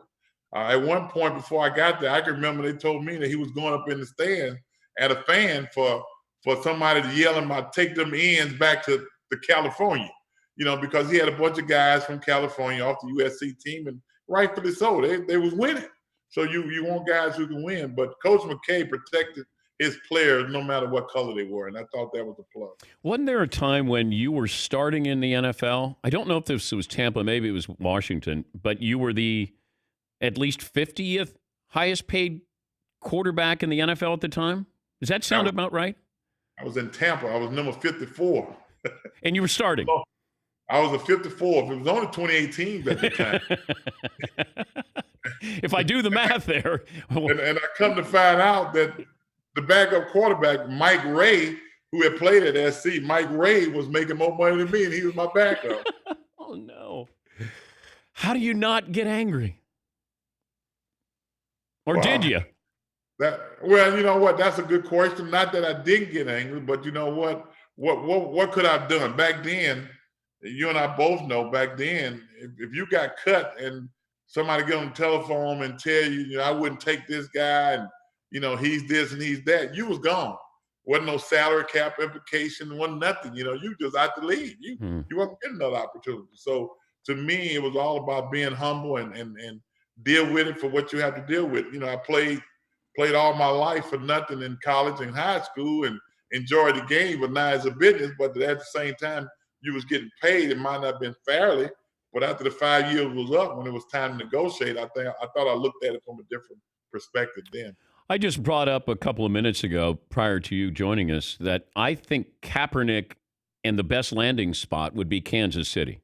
Andy Reid just won a Super Bowl. He brought in Michael Vick after he went to prison. You got the most secure position in football with Patrick Mahomes, and you could bring him in as a backup quarterback just to get him back in the game, and then maybe he gets a fair shot with somebody after that. A real contract, a real offer. What do you think about that? I think, when you talk about Andy Reid, number one, you're talking about a number one individual. I had an opportunity to talk to Andy Reid right after he brought Michael Vick back. And what I asked him was, Coach, give me one reason why you bring Michael Vick back. And he told me he was as real can get. He had two sons, and they had gotten in a little trouble. He said, hey, my son got in trouble. He said, everybody deserves a second chance. And then you know what? That was good enough for me. And I think if anybody could stomach that and handle Kaepernick and mentor him and understand where he's coming from, it would be Andy Reid. If you didn't go to the USFL, then you go to Oklahoma, I believe. I wonder, Oklahoma laws, right? Like how important that was for you to get back into the NFL. To be honest with you, Dan, it wasn't. Oh, okay. I did not play one single down of football in 1983. And I always looked at it from this standpoint. When I went to Grambling State University, it was not to play professional football. I went there to get a degree in health and physical education to be a coach. My oldest brother was my first coach. I wanted to be like my oldest brother. And in 1983, when went through the contract situation with the Buccaneers, I spent the whole year at Northwestern Middle School in Zachary, where my brother was the principal as a substitute teacher. So, and and then I had a baby girl at that particular time. So football wasn't that important to me in 1983 because I just lost my wife, and 83 was, you realize in life that football might not be as important as life, and the most important thing is you being happy doing what you want to do. Who's going to play you in the movie? That's a good question. I don't know.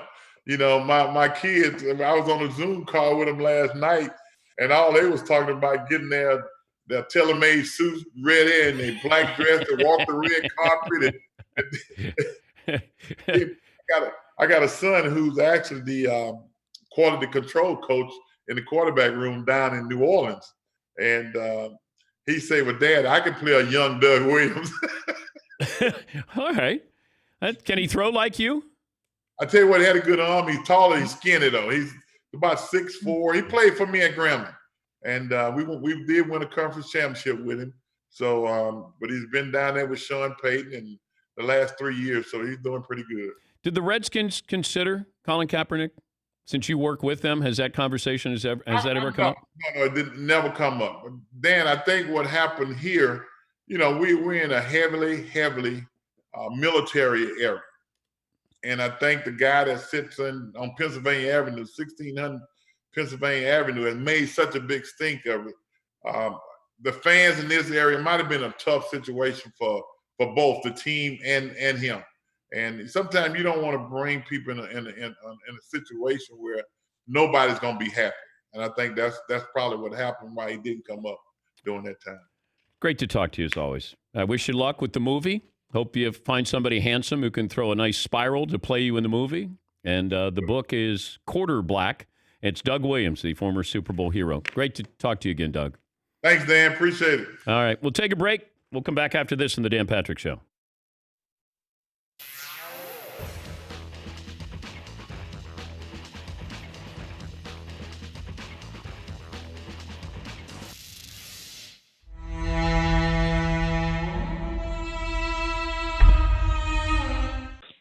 If somebody didn't see Larry Bird play and you were describing him in his prime, how would you describe him?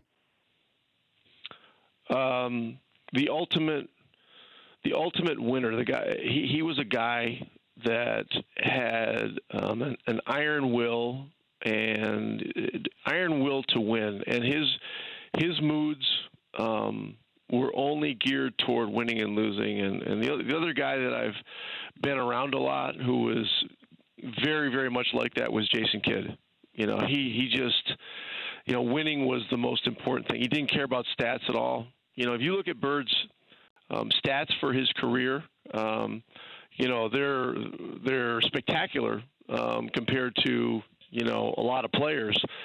But the thing that stands out the most is he was a 2 or 3 time MVP. He was a multiple Finals MVP. And then you look at the other things. He was Rookie of the Year. You look at the other things he did. He became NBA Coach of the Year. He became NBA Executive of the Year. I believe if you look at all of those different honors and you look at First Team All NBA and you look at All-Star appearances and winner of the three-point contest in its initial stages, I don't think you'll find a more decorated person in NBA history than Larry Bird. He's done it all. And he was pretty good at trash talking. He was one of the very best. Yes. What's the best one you heard with Bird? I don't remember which year it was, but he and Ainge, I think, were both in the three-point contest together. Yeah. And Larry won the contest. And then one day we got on the bus, and we were on the bus for a few minutes. And Larry said to Ainge, he goes, "Hey, Danny." And Danny goes, "Yeah, Larry." He goes, "Who's the three-point king?" it's like stuff like that, and I can't really do justice to the exchange, but it was, it's just. And when you get into the great players of all time and trash talking and innuendo and context of stuff, I mean, you're going to come up with some great one-liners, across the board, with all these guys. I still love the Xavier McDaniel story. And I don't think you were with the Celtics at the time, but he told X-Man. I was with him. Oh, okay. I was with him. So that's a true story, right? He says to X, I'm going to get the ball right here. I'm going to turn around. I'm going to shoot. I'm going to shoot the right in your face. Basically, am I paraphrasing here, Larry? No, that's exactly what happened. And one of the reasons I remember it so well is it's one of the few games I actually played in my NBA career. So I had a little bit more of an exacting memory of it. But we were in Seattle, end of a road trip. We actually got way behind. Casey Jones threw a bunch of us in there, and we got hot and got the game within a possession or two, and then the starters went back in, and I think it was tied or we were down one. I don't remember exactly which, but Larry came in. Larry walked onto the floor and he said, "Hey X," he goes, "I'm gonna get the ball right over there. I'm gonna shoot over. There's nothing you can do about it." And he got it and shot it and made it. Yeah. Didn't Bird shoot left-handed for an entire game against Portland? Well, it didn't quite go like that. I think I remember because I was there, and it was at a time when McHale was still coming off the bench, and so he scored the first 8 points of the game left-handed, and Jerome Kersey was guarding him at the time, and I remember this because we had a great trash-talking team. I mean, we had ML Carr, we had McHale, we had Bird, we had Ainge was a yacker. I mean, we just we had guys with great creativity with that, and I'll never forget it. McHale yells out, "Hey Jerome, wait till you start shooting right-handed." But look, you're talking about one of the great, obviously great players, great competitors. But Bird was a great artist too.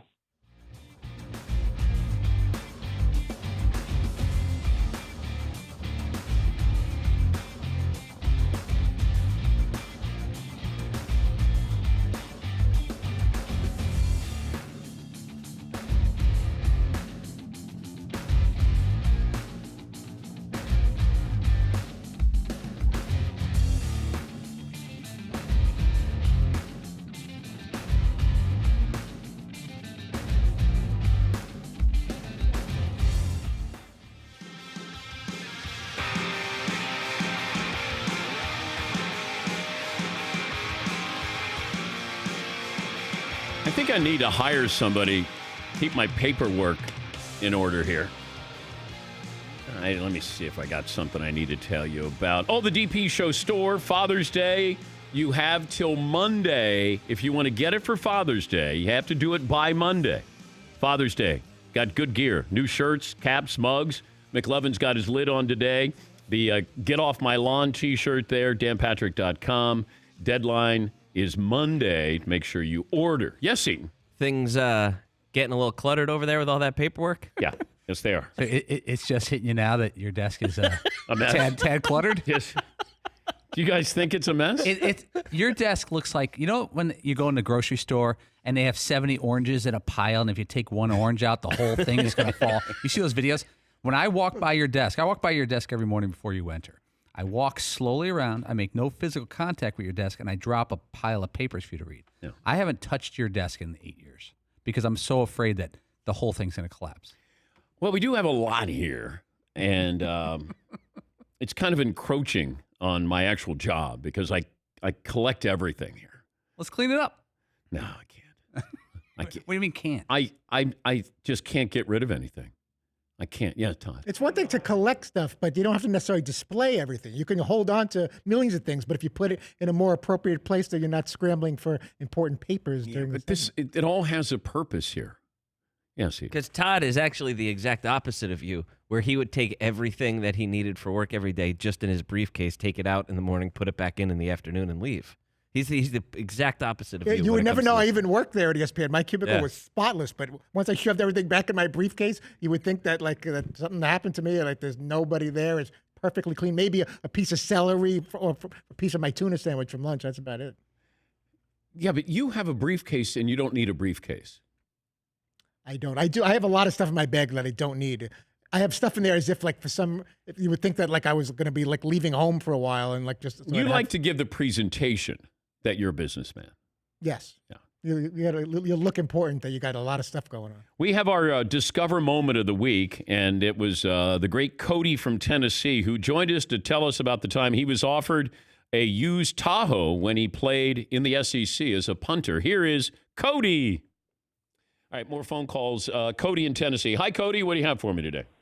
Hey, fellas. I was just commenting on the Zion and Pan. I played in the SEC for 4 years, and so seen it and was around it. And I'd be surprised to see if there's a paper trail. You know, one of my favorite coaches told me that he's like, if the NCAA comes looking, the programs that are trying to be the cleanest will be the dirtiest from the outside, because there's not a facilitator, and then you have road boosters who are doing dumb things. I got offered a Tahoe. I was dumb enough to call my dad and tell him I was on the way to get it, and so I didn't get it. But it's simple to do. My booster calls his car guy, tells him what I'm good for, and I was en route to go. He had 3 on the lot used, and so I go in, I fill out the paperwork, I apply for the financing in-house. I'm going to guarantee get approved in-house, and then he's going to give me the money to make the payment every month. So that was Cody, our Tennessee reporter there, a punter in the SEC. Didn't want to tell us which school. I have an idea. I said, should I end the call War Eagle or Roll Tide? And he said, no, but you're getting closer. Discover Moment of the Week. Get your free credit scorecard today, even if you're not a Discover customer. It includes your FICO credit score. Checking your scorecard won't hurt your credit. Learn more at discover.com/credit scorecard. Limitations apply. Sean in California. Hi, Sean. What do you have for me today? Good morning, Dan. Thanks for taking my call. Sure. I was just wanting to comment on some of the things you were talking about with the Colin Kaepernick situation and where might be a great landing spot for him. I agree with everything you said, but I think an even better spot for him would be the Baltimore Ravens for all the reasons that you mentioned, that Andy Reid and that team with a very secure quarterback position. All of that makes sense, but the Ravens also have Greg Roman and almost the exact same offense. Yep. That he was running in San Francisco with, Frank Gore is Mark Ingram and possession receivers all over the place. And if for whatever reason Lamar Jackson, who they're not going to bench for Colin Kaepernick, for whatever reason he goes down and you got a guy that you can plug in, that makes all the sense in the world to me. The only thing that I was thinking of that could have been a problem is the failure to get it done a couple of years ago with Colin Kaepernick's girlfriend chiming in saying the things that she said about the Ravens. But at a certain point, you got to make smart football decisions, and that just seems like the smartest to me. Yeah, that's been brought up before, Sean, and those are the two teams that I thought. I thought Seattle to begin with, and then it was Baltimore. Now that the Chiefs have won the Super Bowl, you have Andy Reid there. He's secure in his job. And you got Patrick Mahomes. He's got the most secure job in all of football, and he has been not outspoken. He's just speaking up. And I think that that could be a soft landing space for Colin Kaepernick. I don't know why Seattle didn't bring him in, because Pete Carroll brought it up that they talked about it, but he said it was a different time. Yeah, maybe he gets a chance. Maybe he just comes in and understands I'll be a backup quarterback for a year so people can see how I handle this. What are my actions? And then maybe he gets a legitimate chance. Judd Apatow, the great writer, director, producer, join us coming up.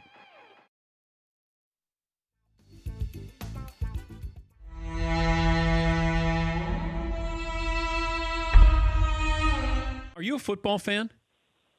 I am. Did you ever play football? I am. I did. I was a quarterback. Whoa. And a running back and a receiver. Wait. I was mostly a quarterback.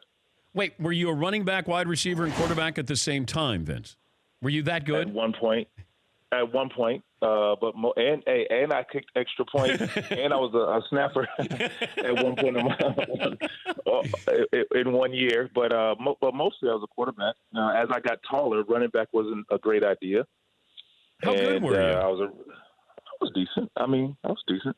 I was going to play in the varsity until I broke my wrist in a intramural basketball game, and the doctor. This is high school. The doctor said you had to make a decision on a sport because of just a lot of pounding, basketball, of course, and football, because what football is going to do to me. And I think I made the right decision. I think you did too. Yeah. But I think you'd be great on blocking extra points and field goals, I think. Oh, for sure. I made a living out of that too. I was everywhere, man. Back in the day, as a young Vince, I was around the field. I played a little defense, played a little safety back there. It's one of those things. Pop Warner football was one of those things. You get as many athletes as you could. You just teach them a bunch of positions, and obviously, as you get older, you kind of fall in place to a position that is comfortable or that works with your abilities. And I fell in love with the quarterback position, and that's something I did. I played. Yes. Nobody's business. Now, it's been a tough year, a lot of things. But summer, wouldn't it be great to have a great movie to look forward to when theaters open up or, download, however you do movies these days. Mm-hmm. This is exciting. The I-Team, our Hollywood division, got the poster for a new movie coming out. A sequel that people wanted for years that we've talked to people about on our show. I have obtained the movie poster for He Got Game 2. Ray Allen and Zion Williamson. 3 thumbs up from Three Andrew thumbs Brown. up? Yeah. He How'd Got you Game do 2. that? I think that's a mock-up. But look, Jesus Shuttleworth let himself go. He's not the player he once was. He's going to recatch his glory with his son. Is he smoking something? No, it's kind of a hazy backdrop. Oh, I thought he was like smoking. Maybe he's gone. Maybe he's knocking out There's some more of a Marlboro lax Reds. attitude towards medicinal. Now, this is actually not true for those out there who thought this was a real movie, Todd. Wait a minute. And this is Ray Allen posted this at home. He's It's letting like us- Clyde Drexler more than A Ray little Allen, bit. man. Yeah. I mean, you But- just get Clippers. Come on, right? Well, if you don't own a set of Clippers, you can't. Sometimes it's hard to buy them. Plus, It doesn't look like Ray Allen. it's hard to find Clippers these days. Yeah, they're all Oh, really? I went online to they've get all a been new sold set, out, yeah. and they're Got sold it. out. Got I it. have, but I I don't know like. what's up with that Jordan trunk though. That is interesting. You got guitars in there or like just shoes? I'd watch. I'd tune in. Take my money. Then Zion would take your money. Yes. Whoa, Whoa, come on. I was Too too soon. soon. I thought he got paid. You beat me by I think I 2 won. seconds. I was going to say Zion's dad would take Yeah. your money. But Too soon. Too soon. You can't make those jokes. Not on a Friday. Too soon. on, we got an hour no, left. That's a Friday joke dump. Friday joke dump. You'd say it on Friday and then no one hears Oh, it. it's a Improper joke dump. Yeah. Like,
Buckle up, boys. Time to go to work.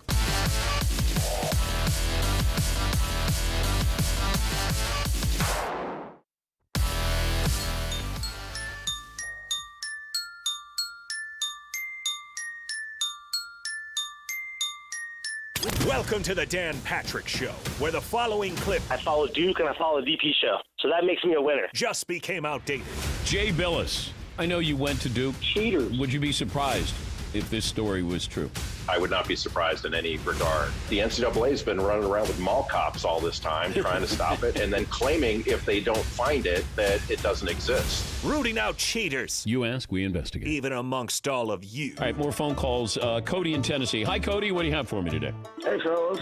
I played in the SEC for 4 years, and I got offered a Tahoe. Breaking news. Anonymous SEC football player calls into Dan to admit taking illegal benefits. Well, Cody, you weren't good enough to get a new Tahoe. You got a used Tahoe. No. And here's going to be the kicker: is I was a punter. Breaking news updates. Never mind. It's a punter, not really a player. Should I end the call with War Eagle? No, absolutely. Roll not. Tide. Just end it like this. The guy's a punter. Did you not hear him? Broadcasting from the Mercedes Man Cave. This is Dan Patrick. Final hour on this Meat Friday. Oh, man, it looks good out there. We cooked chili on the Traeger, and we have chili dogs coming up in about 40 minutes or so. I've already said I got 2. I'm taking 2 chili dogs today. I'm going to splurge a little bit. Just saw this from Carl Ravitch from the Mothership. Sources tell me baseball counter proposal today will move towards a season of roughly 70-plus games with a salary percentage on the 80 to 85% of pro rate. Playoff pool bonus. My concerns are recent spikes in COVID-19. Worst case scenario be a start-stop. Will players move? So that's Carl Ravitch from ESPN. All right, great. I don't know what. I keep telling you these proposals, but that's all they are. They're proposals. 70, 75, 80, 85. Just play. How about we just get back and play? Come on, let's go. And then we can figure this out, because if you're going to force these players to come back, that next negotiating session with the owners and the players after next season is not going to be pretty. Yes, Todd. You come back with 80 games, 92%. What's the next move for the players? Well, it doesn't feel like, it feels like, well, they gave us a proposal, counter proposal. Now we have to counter their counter proposal with our counter proposal. And then here we go, back and forth. Here we go.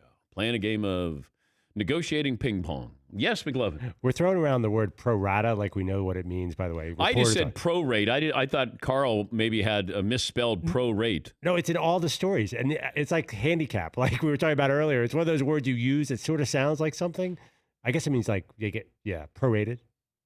Oh, is that okay? It's like a noun. I'm not sure. Prorated.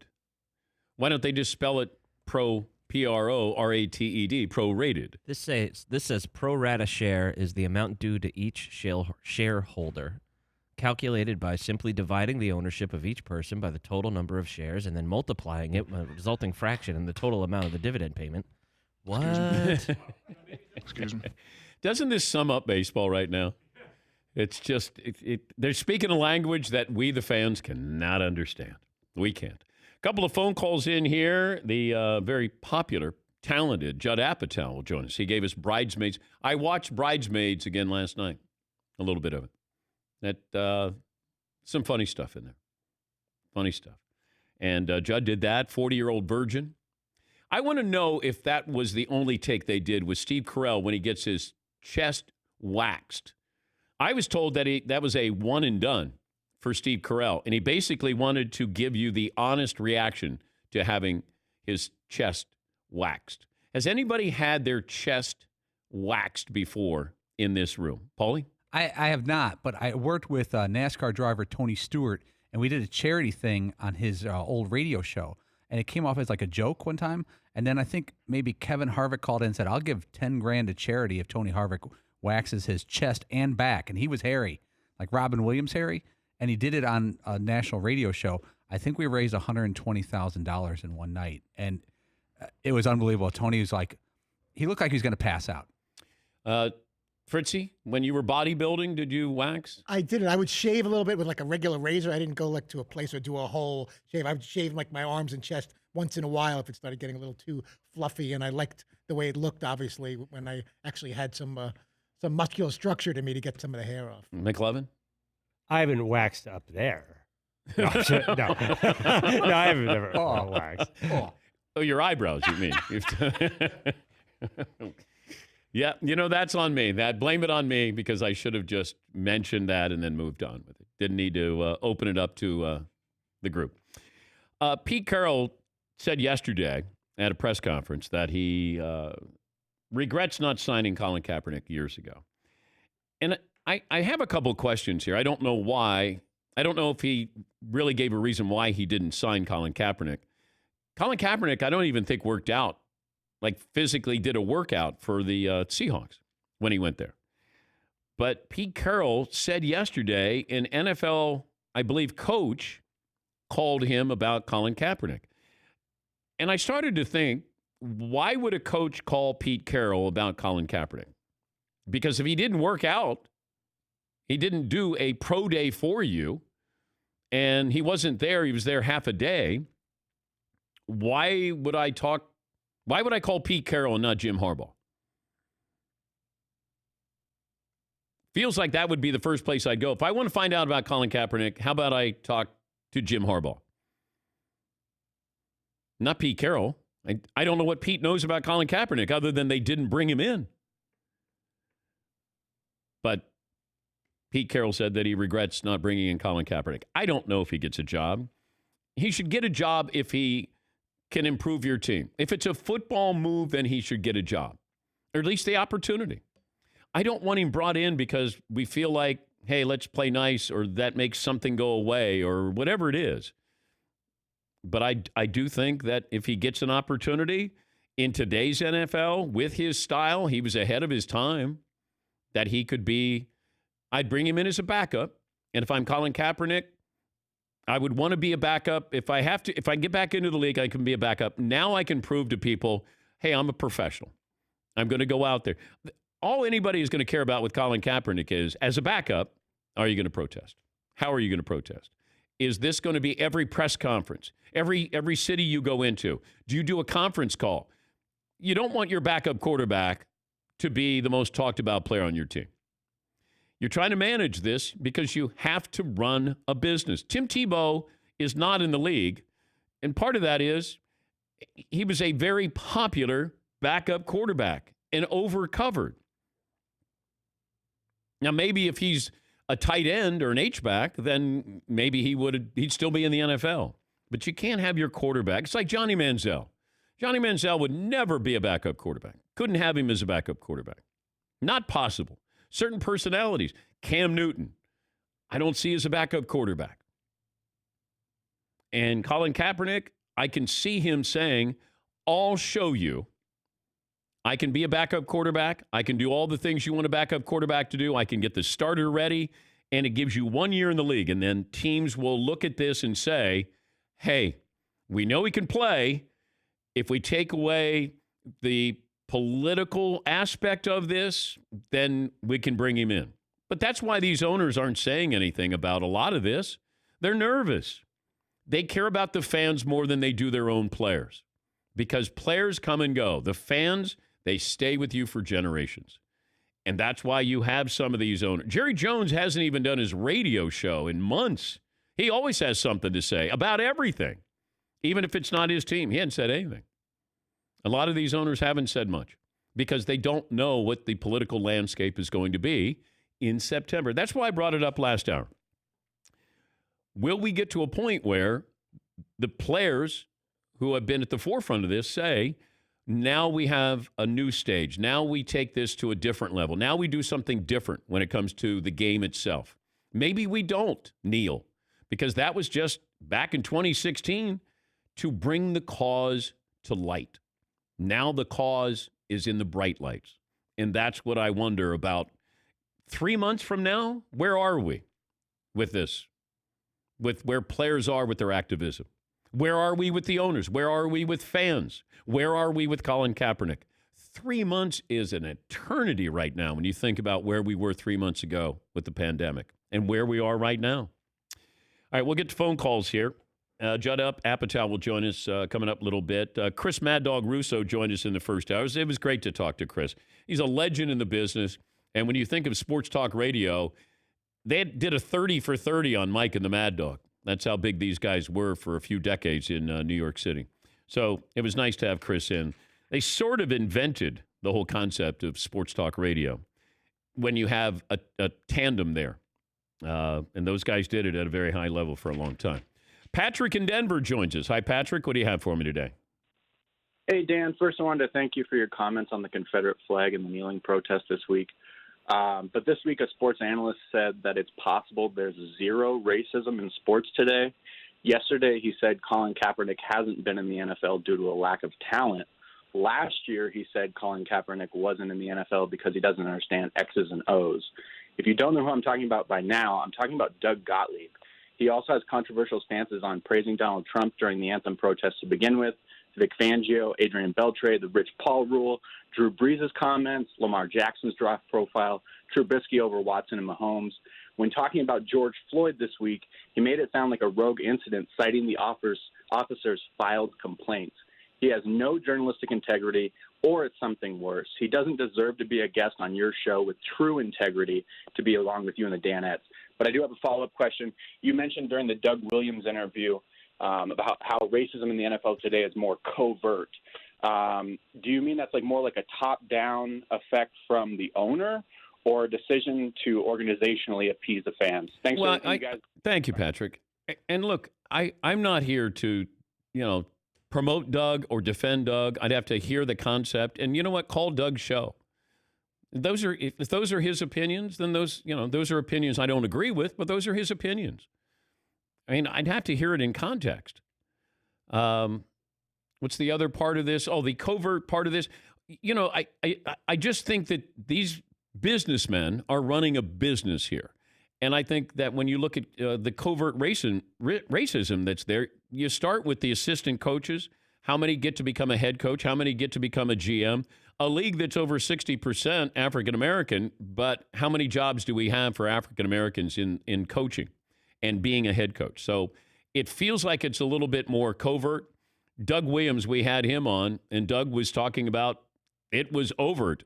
Like he had people that somebody sent him a piece of watermelon in a box. People were sending him letters. He said a woman was holding a stuffed animal on a string as if to hang Doug Williams. This is a guy who led Tampa Bay to the playoffs, and they went to the NFC title game, an awful franchise. The laughing stock of the NFL was the Tampa Bay Buccaneers. And here's Doug Williams, and these fans still didn't want a black head coach or black quarterback. And now we have, when I was growing up, it was, blacks aren't smart enough to be the head coach or be the quarterback. That was what people would say. They were overt about it. They didn't hide it. They just didn't think they had the mental capacity to play quarterback in the NFL. And that's why you had a lot of these quarterbacks who were great in college went to the CFL because they got a chance, or the AFL, or they changed positions. It was more overt back then. Now it's more covert. But I don't speak on Doug Gottlieb's behalf. His beliefs, whatever his takes are, that's not part of my job. Ted in Tampa joins us. Hey, Ted. Yeah, hey, Dan, I got 2 points. Again, it's all about the O-line. Doug Williams, Trent Dilfer, Steve Young had terrible O-lines here in Tampa. Went to other teams and all won Super Bowls. Second point is you got to buy the book No Ordinary Dog. It's about the Belgian Malinois that went in on the Bin Laden raid, and you'll absolutely love it. It's a tremendous book written by a Navy SEAL. Awesome. Well, thank you, Ted. We got to get an offensive line. If Tampa has a good offensive line, I won't hear from Ted this year. But if they have a bad offensive line, I'm going to hear from Ted probably week in and week out. Yes, McLovin. Did you see there was helicopter footage? I mean, it's amazing. Brady? Yeah, they got him going. He's whipping that team into shape. Yeah, he has a workout. And this is when, remember when Favre went to Minnesota and you had the helicopter, the SUV? It was right out of a movie. You know? I think Morgan Freeman starred in that movie or something. But it always, here's all the like 7 SUVs, helicopters coming by, and that was for Favre when he went to Minnesota. But yeah, Brady, they had a helicopter flying over while he's doing his workouts there. Live sports this weekend. Had golf yesterday. We got soccer, boxing. All right, I'm good. We keep talking about the new normal. If this is now normal, like we keep talking, oh, now it's the new normal, what we were going through. When do we get to what is normal? And I don't know if it's sort of a hybrid here, and maybe I'm asking too much to say, well, is this what it's going to be like? Or what's 3 months down the road going to be like? And I brought this up in the first hour because I think the NBA, while they mean well to get everybody in Orlando, in 3 months from now, 2.5 months from now, could we have the Eastern Conference and Western Conference finals in those two cities in the Eastern Conference and in the Western Conference? Because I don't need to have everybody under a bubble for 3 months there. I don't know if you're safer in the bubble or outside the bubble. But let's say the Bucks played Toronto in the Eastern Conference Finals. You go Toronto to Milwaukee, you get quarantined, and you're on a private plane. And let's say it's the Lakers against the Rockets. Back and forth, private plane, quarantine. And it feels like then you're acknowledging and rewarding the teams with a home court advantage, a true home court advantage. Because I think we're going to be looking and feeling different in about 2 months here. And that's why I don't need all the games in Orlando. I don't need all those teams there. I like how they're practicing safety, but then why don't we send 6 more teams to Orlando? That doesn't make any sense. They're trying to make up the money is what they're trying to do. I said, let's have 10. 10 teams, 5 in each. You want to have 16? Okay, but you can't tell me you're worried about safety when we invite 6 more teams. I know they're not there for the long haul, but then if you got a play-in, remember, there's a possibility of play-in games. I'm just one little voice here. One little voice. All right, more phone calls coming up. What's poll question, McLevin? Oh, I went with, would you rather win 5 non-majors or 1 major? It's a runaway. It's 83% say the major now. I'm being reminded that, remember after the Eagles signed Michael Vick, he was the backup for Donovan McNabb. The Eagles traded away McNabb, and then they had Kevin Cobb as the starter. Vick again as the backup. Cobb got hurt. That was week 1. And too soon. Sorry about that. Vick became the starter, had a great season. He needed a couple ways to break in as the starter. Even when McNabb went, Cobb got the job, then Cobb got hurt, then Michael Vick got a chance. Maybe that's what, Colin Kaepernick will have to deal with. That will be pretty much the scenario. Somebody will have to get hurt for him to get an opportunity to play, if he's brought in. All right, we'll take a break. Judd Apatow is a new movie. It's based off of Pete Davidson, Saturday Night Live, stand-up comedian, and it's called The King of Staten Island. We'll talk to Judd about that, but also some of the great movies that he has written for, produced, directed, and more of your phone calls as well. Back after this on The Dan Patrick Show.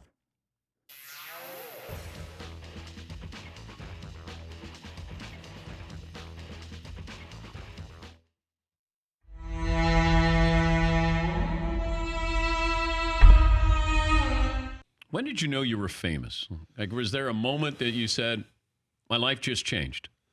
I started feeling it one night in Chicago at the Rosemount Horizon, and that's one of my favorite buildings to work in, the favorite, because it's wood ceiling and the acoustics are so good in there, and the Chicago crowd is so crazy.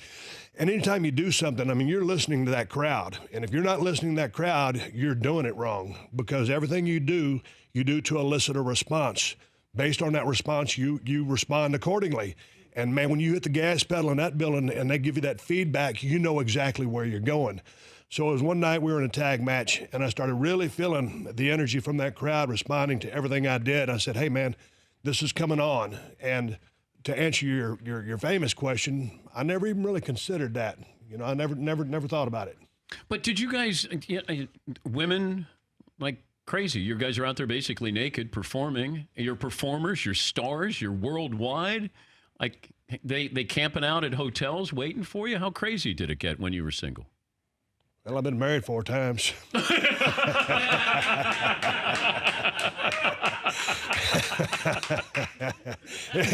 That kind of give you a heads up. Yeah, that's a good answer. Hey, now I've been with my wife now. It was my soulmate. I've been with her 15 years. We've been married 9. So I'm glad I found her when I found her. But what was it like before that? It's like, man, I heard you talking about golf. I heard you all the sports you talk about. It's everywhere. You know what I mean? Yeah. Yeah. So you to had answer your question, you were never lonely. No, and I'm a loner.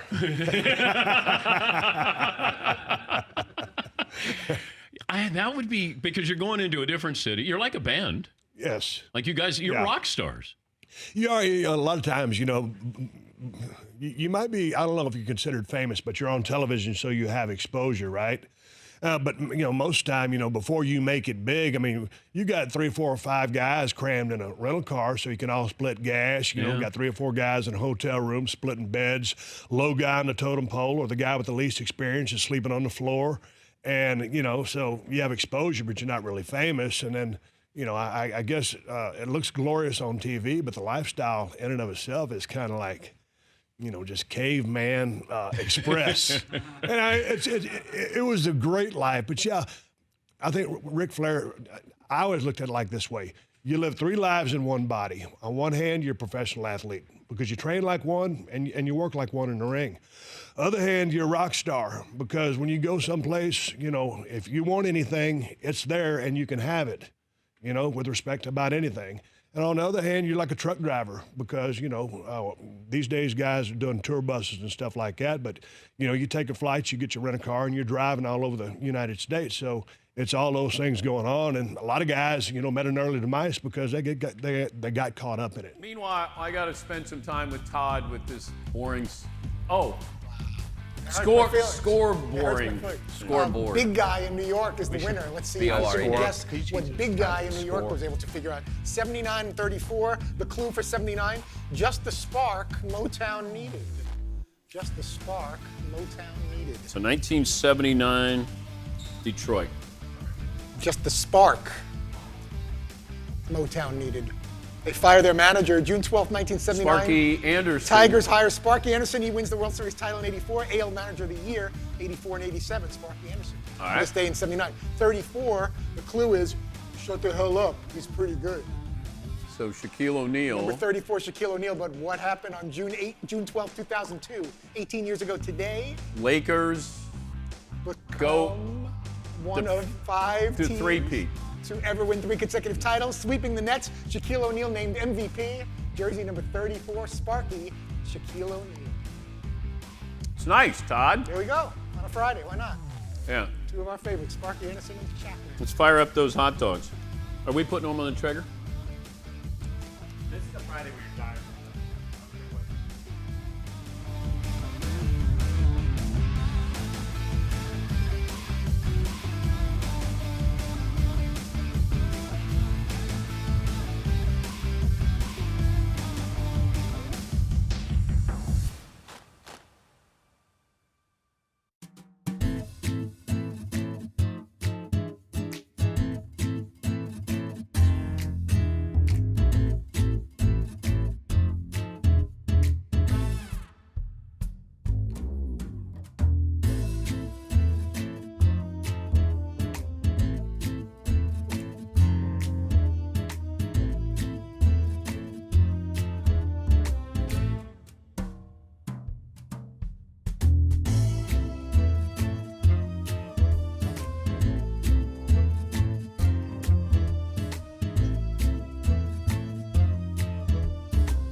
Dan Patrick Show brought to you by Mercedes-AMG. Be prepared for whatever comes your way. The all-new GT 4-door coupe. Because life is a race. Visit your local dealership for a test drive today. If you missed any of our interviews from the Mercedes-AMG Man Cave, Go to the Dan Patrick Show app. Watch and listen inside the Mercedes-AMG Man Cave, Mercedes-AMG driving performance. Got a chance to speak to Judd Apatow. This was Wednesday after the show. We taped an interview. He's got a new movie that's on demand starting today, and it stars Pete Davidson, Marissa Tomei, and the great comedian Bill Burr. It's called The King of Staten Island, and here is Judd Apatow, the writer, director, producer of the movie. Hello. How are you? I'm well. How are you, sir? Look at that hair, beard. Oh my God! Look at you. Yeah, yeah. Look It's all at you. happening now. Yeah, Come you on, let yourself go. Oh, I thought I let it go in a beautiful direction there. I if they do Castaway 2, I think you're ready. Let me get all dressed up for this. Okay, Hold on a yeah. second. Hey, you can show some cleavage. I'm all right with that. Come on, it's good. I'm taping it, so I'm ready if you are. Something's hanging. I gotta make sure. Come on, Dan. How's it look? What's this? Let me What's see. This? I don't. Okay. I mean, you have daughters, your wife. Did anybody help you today? No one helps me. No one cares how I look, Dan. I was wondering about this. Comedian. Have we started? Yeah, Have we yeah, started, yeah, Dan? We yeah. started. Okay, Yes. good. You ready to start? In three, 2. Writer, producer, director, comedian. If I said you can only have one title, Yes. which one? I guess writer. I guess it all starts there. I'll say that. Wait, why not comedian? Comedian is close as well, but with comedian, I get comedian, but with writer, it's connected to a bunch of other things. It's comedian. Let's switch it. How often do you get a neighbor who wants to pitch something to you or try to be funny to you? It's pretty rare because I think it takes some courage to pitch a funny joke or movie idea. And usually when somebody does, it does not go well. I used to do this thing on stage where I would say to the crowd, I will listen to your pitches for movies. And I would bring 3 people on stage and I would say, pitch me your movie ideas. And they were always insane. No one ever had a good one. They were all crazy. But that would be a great show. I would love to see you on stage with people doing their pitches. I think we just made a show. I think we just did. created a show. I think. Did I just pitch you a show that got greenlit? I think it's as greenlit as that mint sweatsuit you're wearing. It's not a sweatsuit. It's just a top. I don't have pants to go along with it. I think this is why comedians hang out with comedians, Judd, because you don't want to hear other people try to be funny. Yes. Like non-funny people, comedians like to hang out with funny people. Do you think that's fair? I think that's true. It's rare that a good comedian wants to hang out with a terrible, unfunny comedian. That's why you see like groups of comedians who hang out together, because they so enjoy a good joke that if someone's really not good at hanging and being funny, they really exclude them. It's brutal. Sandler is really good at that. It's kind of a generous laugh. Like I don't know if it's real, but when he hangs with us, he's really good at just sort of a fake laughter. I would say this. He must find you funny. He wants you around. I think that's real laughter. I think that's due to sports, Judd, not comedy. Oh, you think he tolerates you trying to be funny to have fun sports talk with you? Yeah. This is possible. This you may have figured something out right there. Yeah, unfortunately. Yes. All right. How long does it take before you have the idea of this movie, The King of Staten Island, before you actually start writing a script? Well, Pete Davidson and I met when we were doing Trainwreck. He did a cameo. And after his cameo, Bill Hader liked him so much, he recommended him to Lorne Michaels, and he got Saturday Night Live. This is in 2014, 6 years ago. So we've been working on it since then. We worked on a different movie. I gave him an idea for a movie to write that turned out to be a terrible idea, and he probably wasted 2 years on a bad, goofy idea. And then we were like, I guess we should think of a better idea. And then slowly we started talking about doing something much more personal that came from his life. Yeah, because it's not loosely based on his life. It's based on his life from what I've read about Pete. Well, Pete, his father was a firefighter who died on 9/11. And that was very traumatic. He was 7 years old when that happened.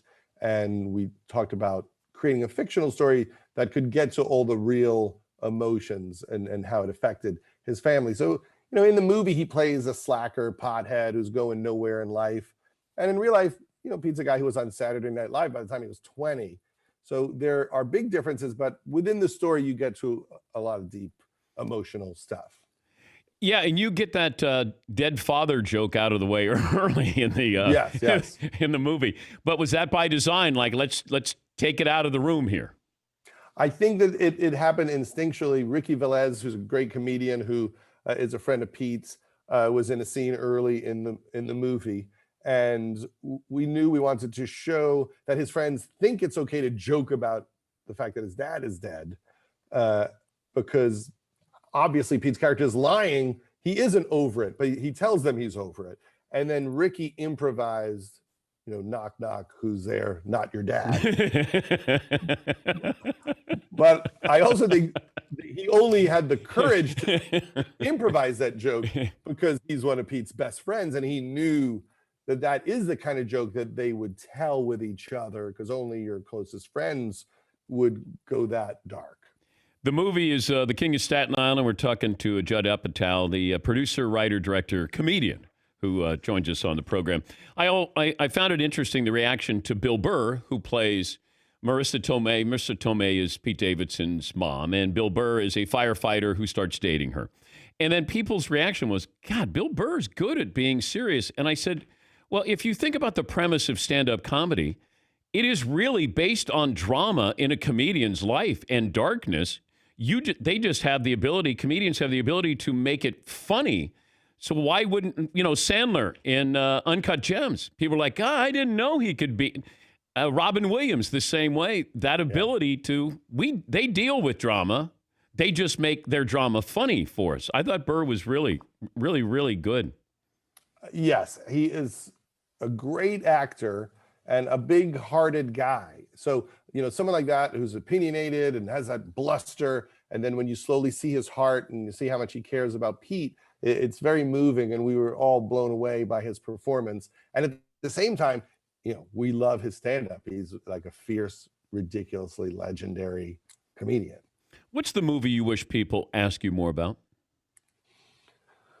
I'm always about Walk Hard. I love Walk Hard. John C. Reilly. It was a parody of Walk the Line and Ray and music biopics. And what's funny is after the movie about Queen came out, there were a lot of articles about Walk Hard that basically said this movie is doing all the tropes that were in Walk Hard. And suddenly there are all these articles like, wait a second, I think Walk Hard might be great. And it's such a silly movie. It really makes me laugh. It's just, I don't do that many movies that are just like airplane type joke fests.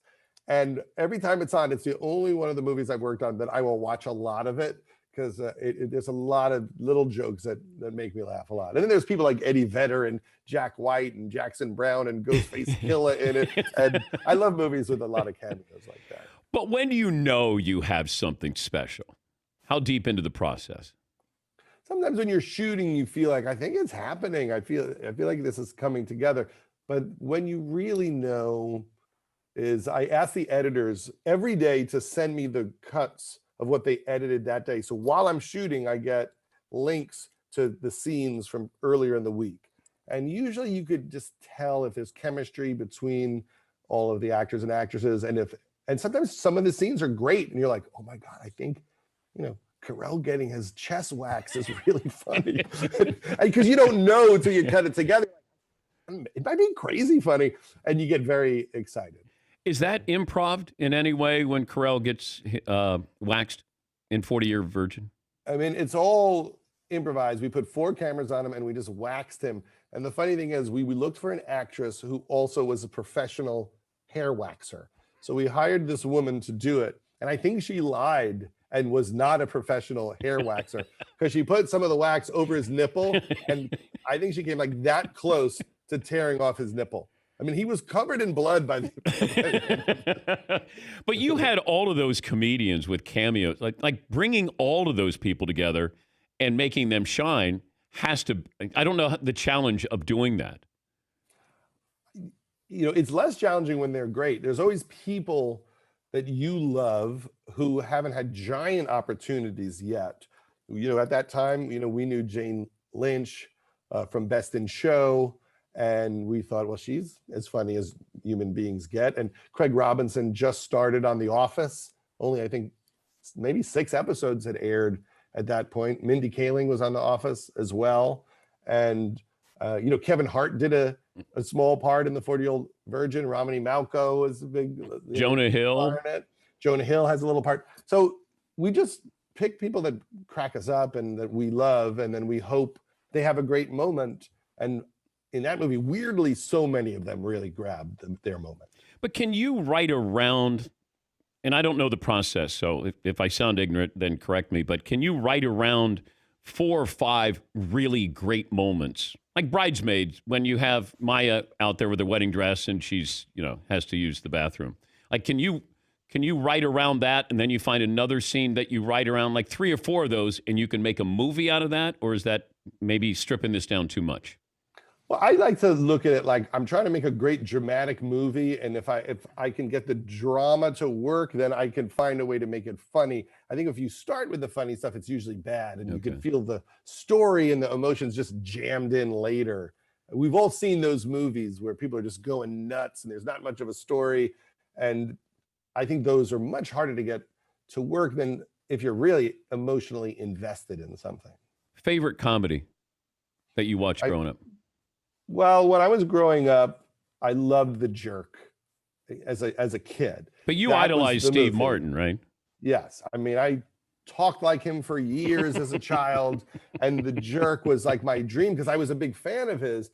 And then suddenly they're like, oh, he's going to make a movie. And then to me, The Jerk was my dream of what that movie could possibly be. So that was a big movie for me when I was a kid. And then I think as a kid, Fast Times at Ridgemont High was very inspirational because it was both really funny but had a lot of grounded elements in it. There's a lot of credibility to it as well. Yeah, you're trying to, and it's weird how those things kind of form what you think humor is. Because when I was growing up, I always thought, well, Bill Murray is funny. And so I gravitated towards that sense of humor. And then Robin Williams came along and I went, no, he's too over the top. He's got to be like Bill Murray. And I don't know if you approach things Steve Martin was a cerebral way of looking at comedy. Well, there were people I thought were funny that I thought, I don't know how to be funny like that. So I would see people like Paul Reiser and Jerry Seinfeld and Jay Leno and think, I guess I'm kind of like those guys. I'm from Long Island. I could relate. And then there were people I really worshiped, like all the Monty Python people and Steve Martin or John Belushi, and I would think, well, they're great, but I don't think I'm funny in the way that they're funny. I'm different. I couldn't pull that off. You always do cameos, or at least there's always small cameos there. Is this your Alfred Hitchcock approach where you're going to be in there and we have to spot you, a cab driver or whatever it might be? I haven't done that. I was in The Disaster Artist. They asked me to play like a nasty producer who yelled at James Franco in the movie. And I was like, okay, I could do that, like jerk Hollywood producer. And I did the scene, and then I saw the movie, and in the credits, it said Judd Apatow as himself. When you were first pitched LeBron, what was your reaction to, how do I make this work? How do I make him look good? When we were working on the draft, Amy, was writing Bill Hader as a sports medicine doctor. And then the idea came up, what if his best friend is a gigantic star athlete? And immediately LeBron's name came up with no thought that was possible. Usually you start with LeBron and then you just keep, going down and down. You go to like 80 people to get to whatever you can get. Bill said he just did SNL and I think he had a really good time. Let's ask him. And we went to a Laker game, Bill and I. And then we said hi to him afterwards. And the next day we went to lunch with him. And I always remember how exhausted he seemed after the game. It's the next day. And I thought, wow, they really leave it all on the floor. And then his teammates kept walking up and saying hello at the restaurant in the hotel. And they all seemed exhausted. And I thought, man, it's a hard job. They're recovering right now. And then we told him the joke, like, you're the Bruno Kirby in When Harry Met Sally. And he just thought that was hysterical, that he's the best friend. And the joke is that he cares, that he's really tracking the relationship and really cares. And he was hysterical. I mean, he's a very talented actor, and he has got a great sense of humor. That wasn't like me spoon feeding anything. That was genuinely him being riotously funny. The movie is The King of Staten Island, starring Pete Davidson. It will be available on demand. By the way, Marissa Tomei, spectacular. Nice casting there. Always great. You can't go wrong there. No, you cannot. Hire her, then people think you're a good director, but you're not. It's just her. Friday, June 12th, it will be available. It's The King of Staten Island. Good luck with the movie, Judd. It's always great to talk to you. And I just want to let you know that I do see other directors and producers behind Sandler's back. So yes. I don't need to be tied to the Sandler franchise. I'm just saying. We're I gonna mean, this pull you isn't an out. offer. This is just an announcement. That's all this is, Judd. That's just You're an gonna be like announcement. one of those stars, when Paramount would lend out the star to MGM out of their contract. I'm gonna have to talk to Sandler and borrow you. Well, I did ask Sandler, when I die, do you think at the Academy Awards I get up there on the in memoriam? I think you're an actor. You should be in Well, it. I'm in 18 movies so far. Like, what is the cutoff point for in memoriam? I think 8. Once James you got Dean past was in 8, 3, Judd. That's it. I think you should tell them now. I expect it and make it clear. I'm going to send him a good picture of me right now, just so they can use that. I love the movie. I thought it was wonderful. A lot of laugh out loud moments, and thank you. And Maude did great. Yes, your daughter making did the family great. proud. Yes, should be. Thank you, Judd. All right, take care. See you, Dad. That's Judd Apatow. It's The King of Staten Island. My wife's so excited to watch this because she's from Staten Island, grew up on Staten Island, born in Brooklyn, but grew up on Staten Island. So she's like, she thinks it's going to be this showcase of Staten Island. And I got a chance to watch the movie. And so I said, it comes out on Friday. And if you want to get it on demand. And she goes, I'm going. She hasn't gotten through the Sandler movie, Uncut Gems. She had to take a break because she said, I was holding my breath because it's so intense. She stopped halfway through it. Yeah, Paul. I know 2 people who watched Uncut Gems, the Sandler movie. One of them said it's awesome. I did not see that coming. The other person said the same thing. It's too anxiety. It exacerbates my anxiety, and it was uncomfortable to watch, but not in a bad way, more like in an intense experience way. You're exhausted. And you don't realize that you're holding your breath with Sandler and what he's doing in this role. But Pete Davidson, Marissa Tomei, as soon as I saw her, I had a smile on my face. Because you think of my cousin Vinny, like Marissa Tomei, and she won an Academy Award for that role, I believe. My cousin Vinny. I don't know if it was Best Supporting Actress, but she was wonderful. She's great in this movie. And Bill Burr is, too. Bill Burr is really good. Take a break. Last call for phone calls, what we learned, what's in store for Monday. All of that coming up here. Dan Patrick Show.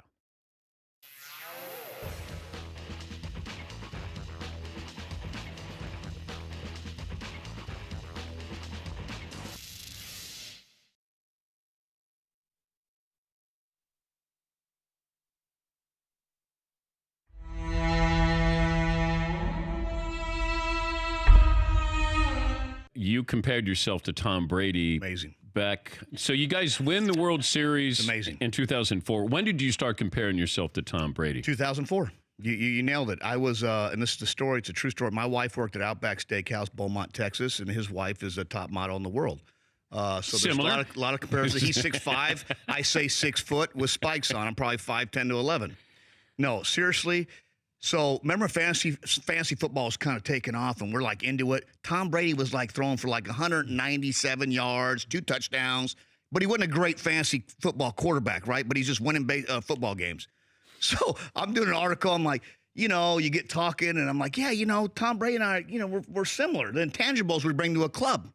I'm not a very good player, but I like my teammates and I'm thinking you need a Kevin Millar around. I'm thinking I'm hitting probably 272 and they're probably talking about trading me.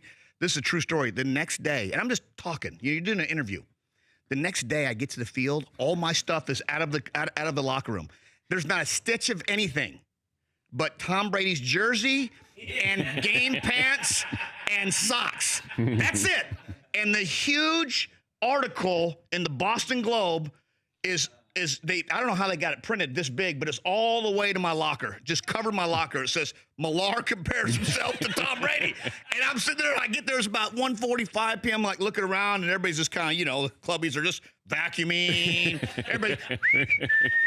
And I look in there, Terry Francona and Theo Epstein got this done. They sent the clubbies over there to Foxborough, go get Brady's uniform. So that was the day we're playing the Rangers, and I threw on Brady's uniform for batting practice. That's all I had. I had no baseball jersey, no nothing. I'm in full tights. I'm not blessed. It's like a light switch in the opposition, Danny. So I don't know if you've ever put the football pants on. Yeah. Yeah. It doesn't leave anything to the imagination. Let me tell you, it's cozy. Yeah. So go home and put some Lululemons on and walk around the mirror and then come out of the shower. Then I want you to get back to me how that looks. So I have this jersey, I have this outfit on. Well, then I put the sanitary on, and I forgot I put Epstein or Theo on the thing. And I'm taking BP. I never forget that the Rangers are coming out and they're looking over there, and you can just see the guys going, "What is going on?" I'm like, that's all I got, So Millard and Tom Brady, and it hasn't worked out well. He's way better looking, way richer. Things are going great for him, and I'm over here. Now we could have had Brady today, but we wanted you. See? Yeah, instead. All right, I appreciate you guys. See, you guys are workers. I don't like onions. I don't like onions. So that's I didn't mean to say that in a mean-spirited way. If it came off that way. But that's got bacon on it. I don't need bacon. Get in, Tyler. Come in. People hate Tyler. Oh, this is a tough call. I love chili dogs, and I love it. Oh, so man down. Man down. Oh, man down. What happened? Oh, no, man down. Who dropped the hot dog? Tyler. Tyler! That's the third verse of people hate Tyler. I can't look at it. Yeah.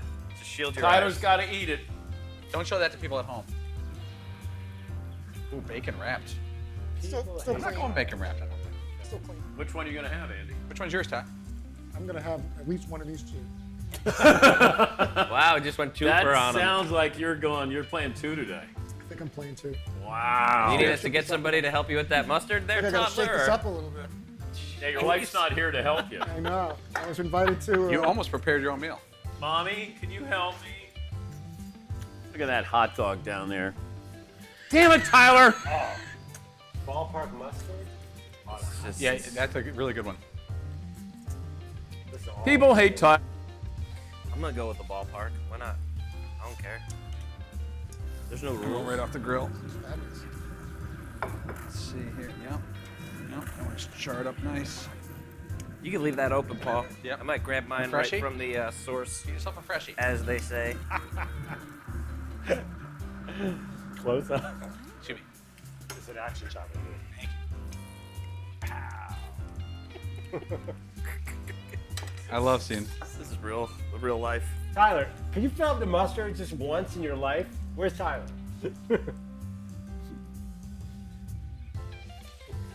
Tyler's missing the pandemic days when none of you guys were here. Yeah, it was a lot easier.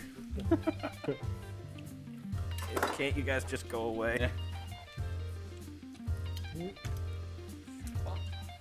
People hate Tyler because he doesn't bring paper towels. Wild world. I love seeing mustard.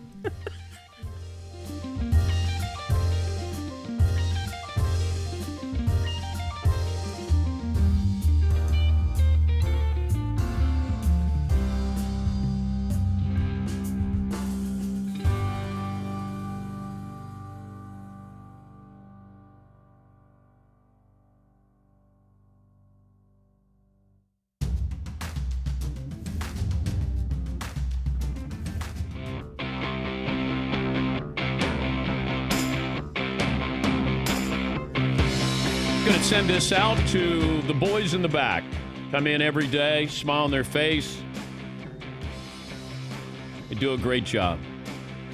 Morale boosters to the boys in back here of the Dan Patrick Show.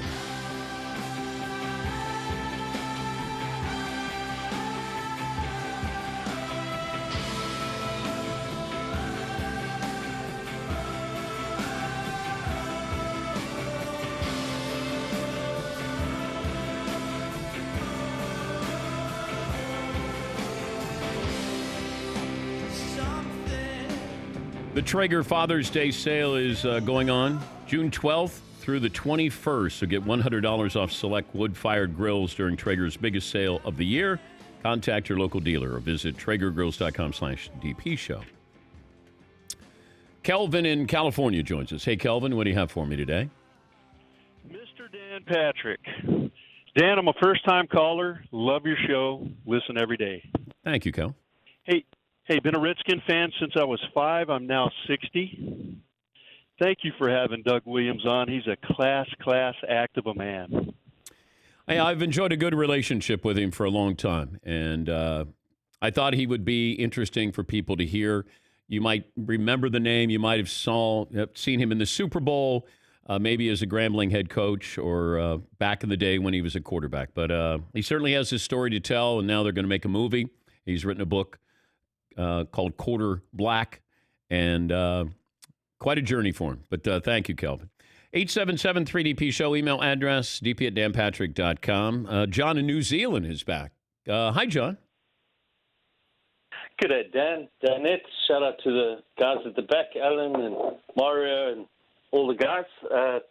Dan, just some good news and then a query. So New Zealand, the last few days, been declared COVID-19 free. Oh. Rugby is back this weekend and with fans. And we've been starved. We had no rugby for months and months. So that it's going to be pretty packed. And I wondered if you watched the Bundesliga, then what chance you might do a little drive-by Aotearoa, which is the Maori word for New Zealand, Super Rugby.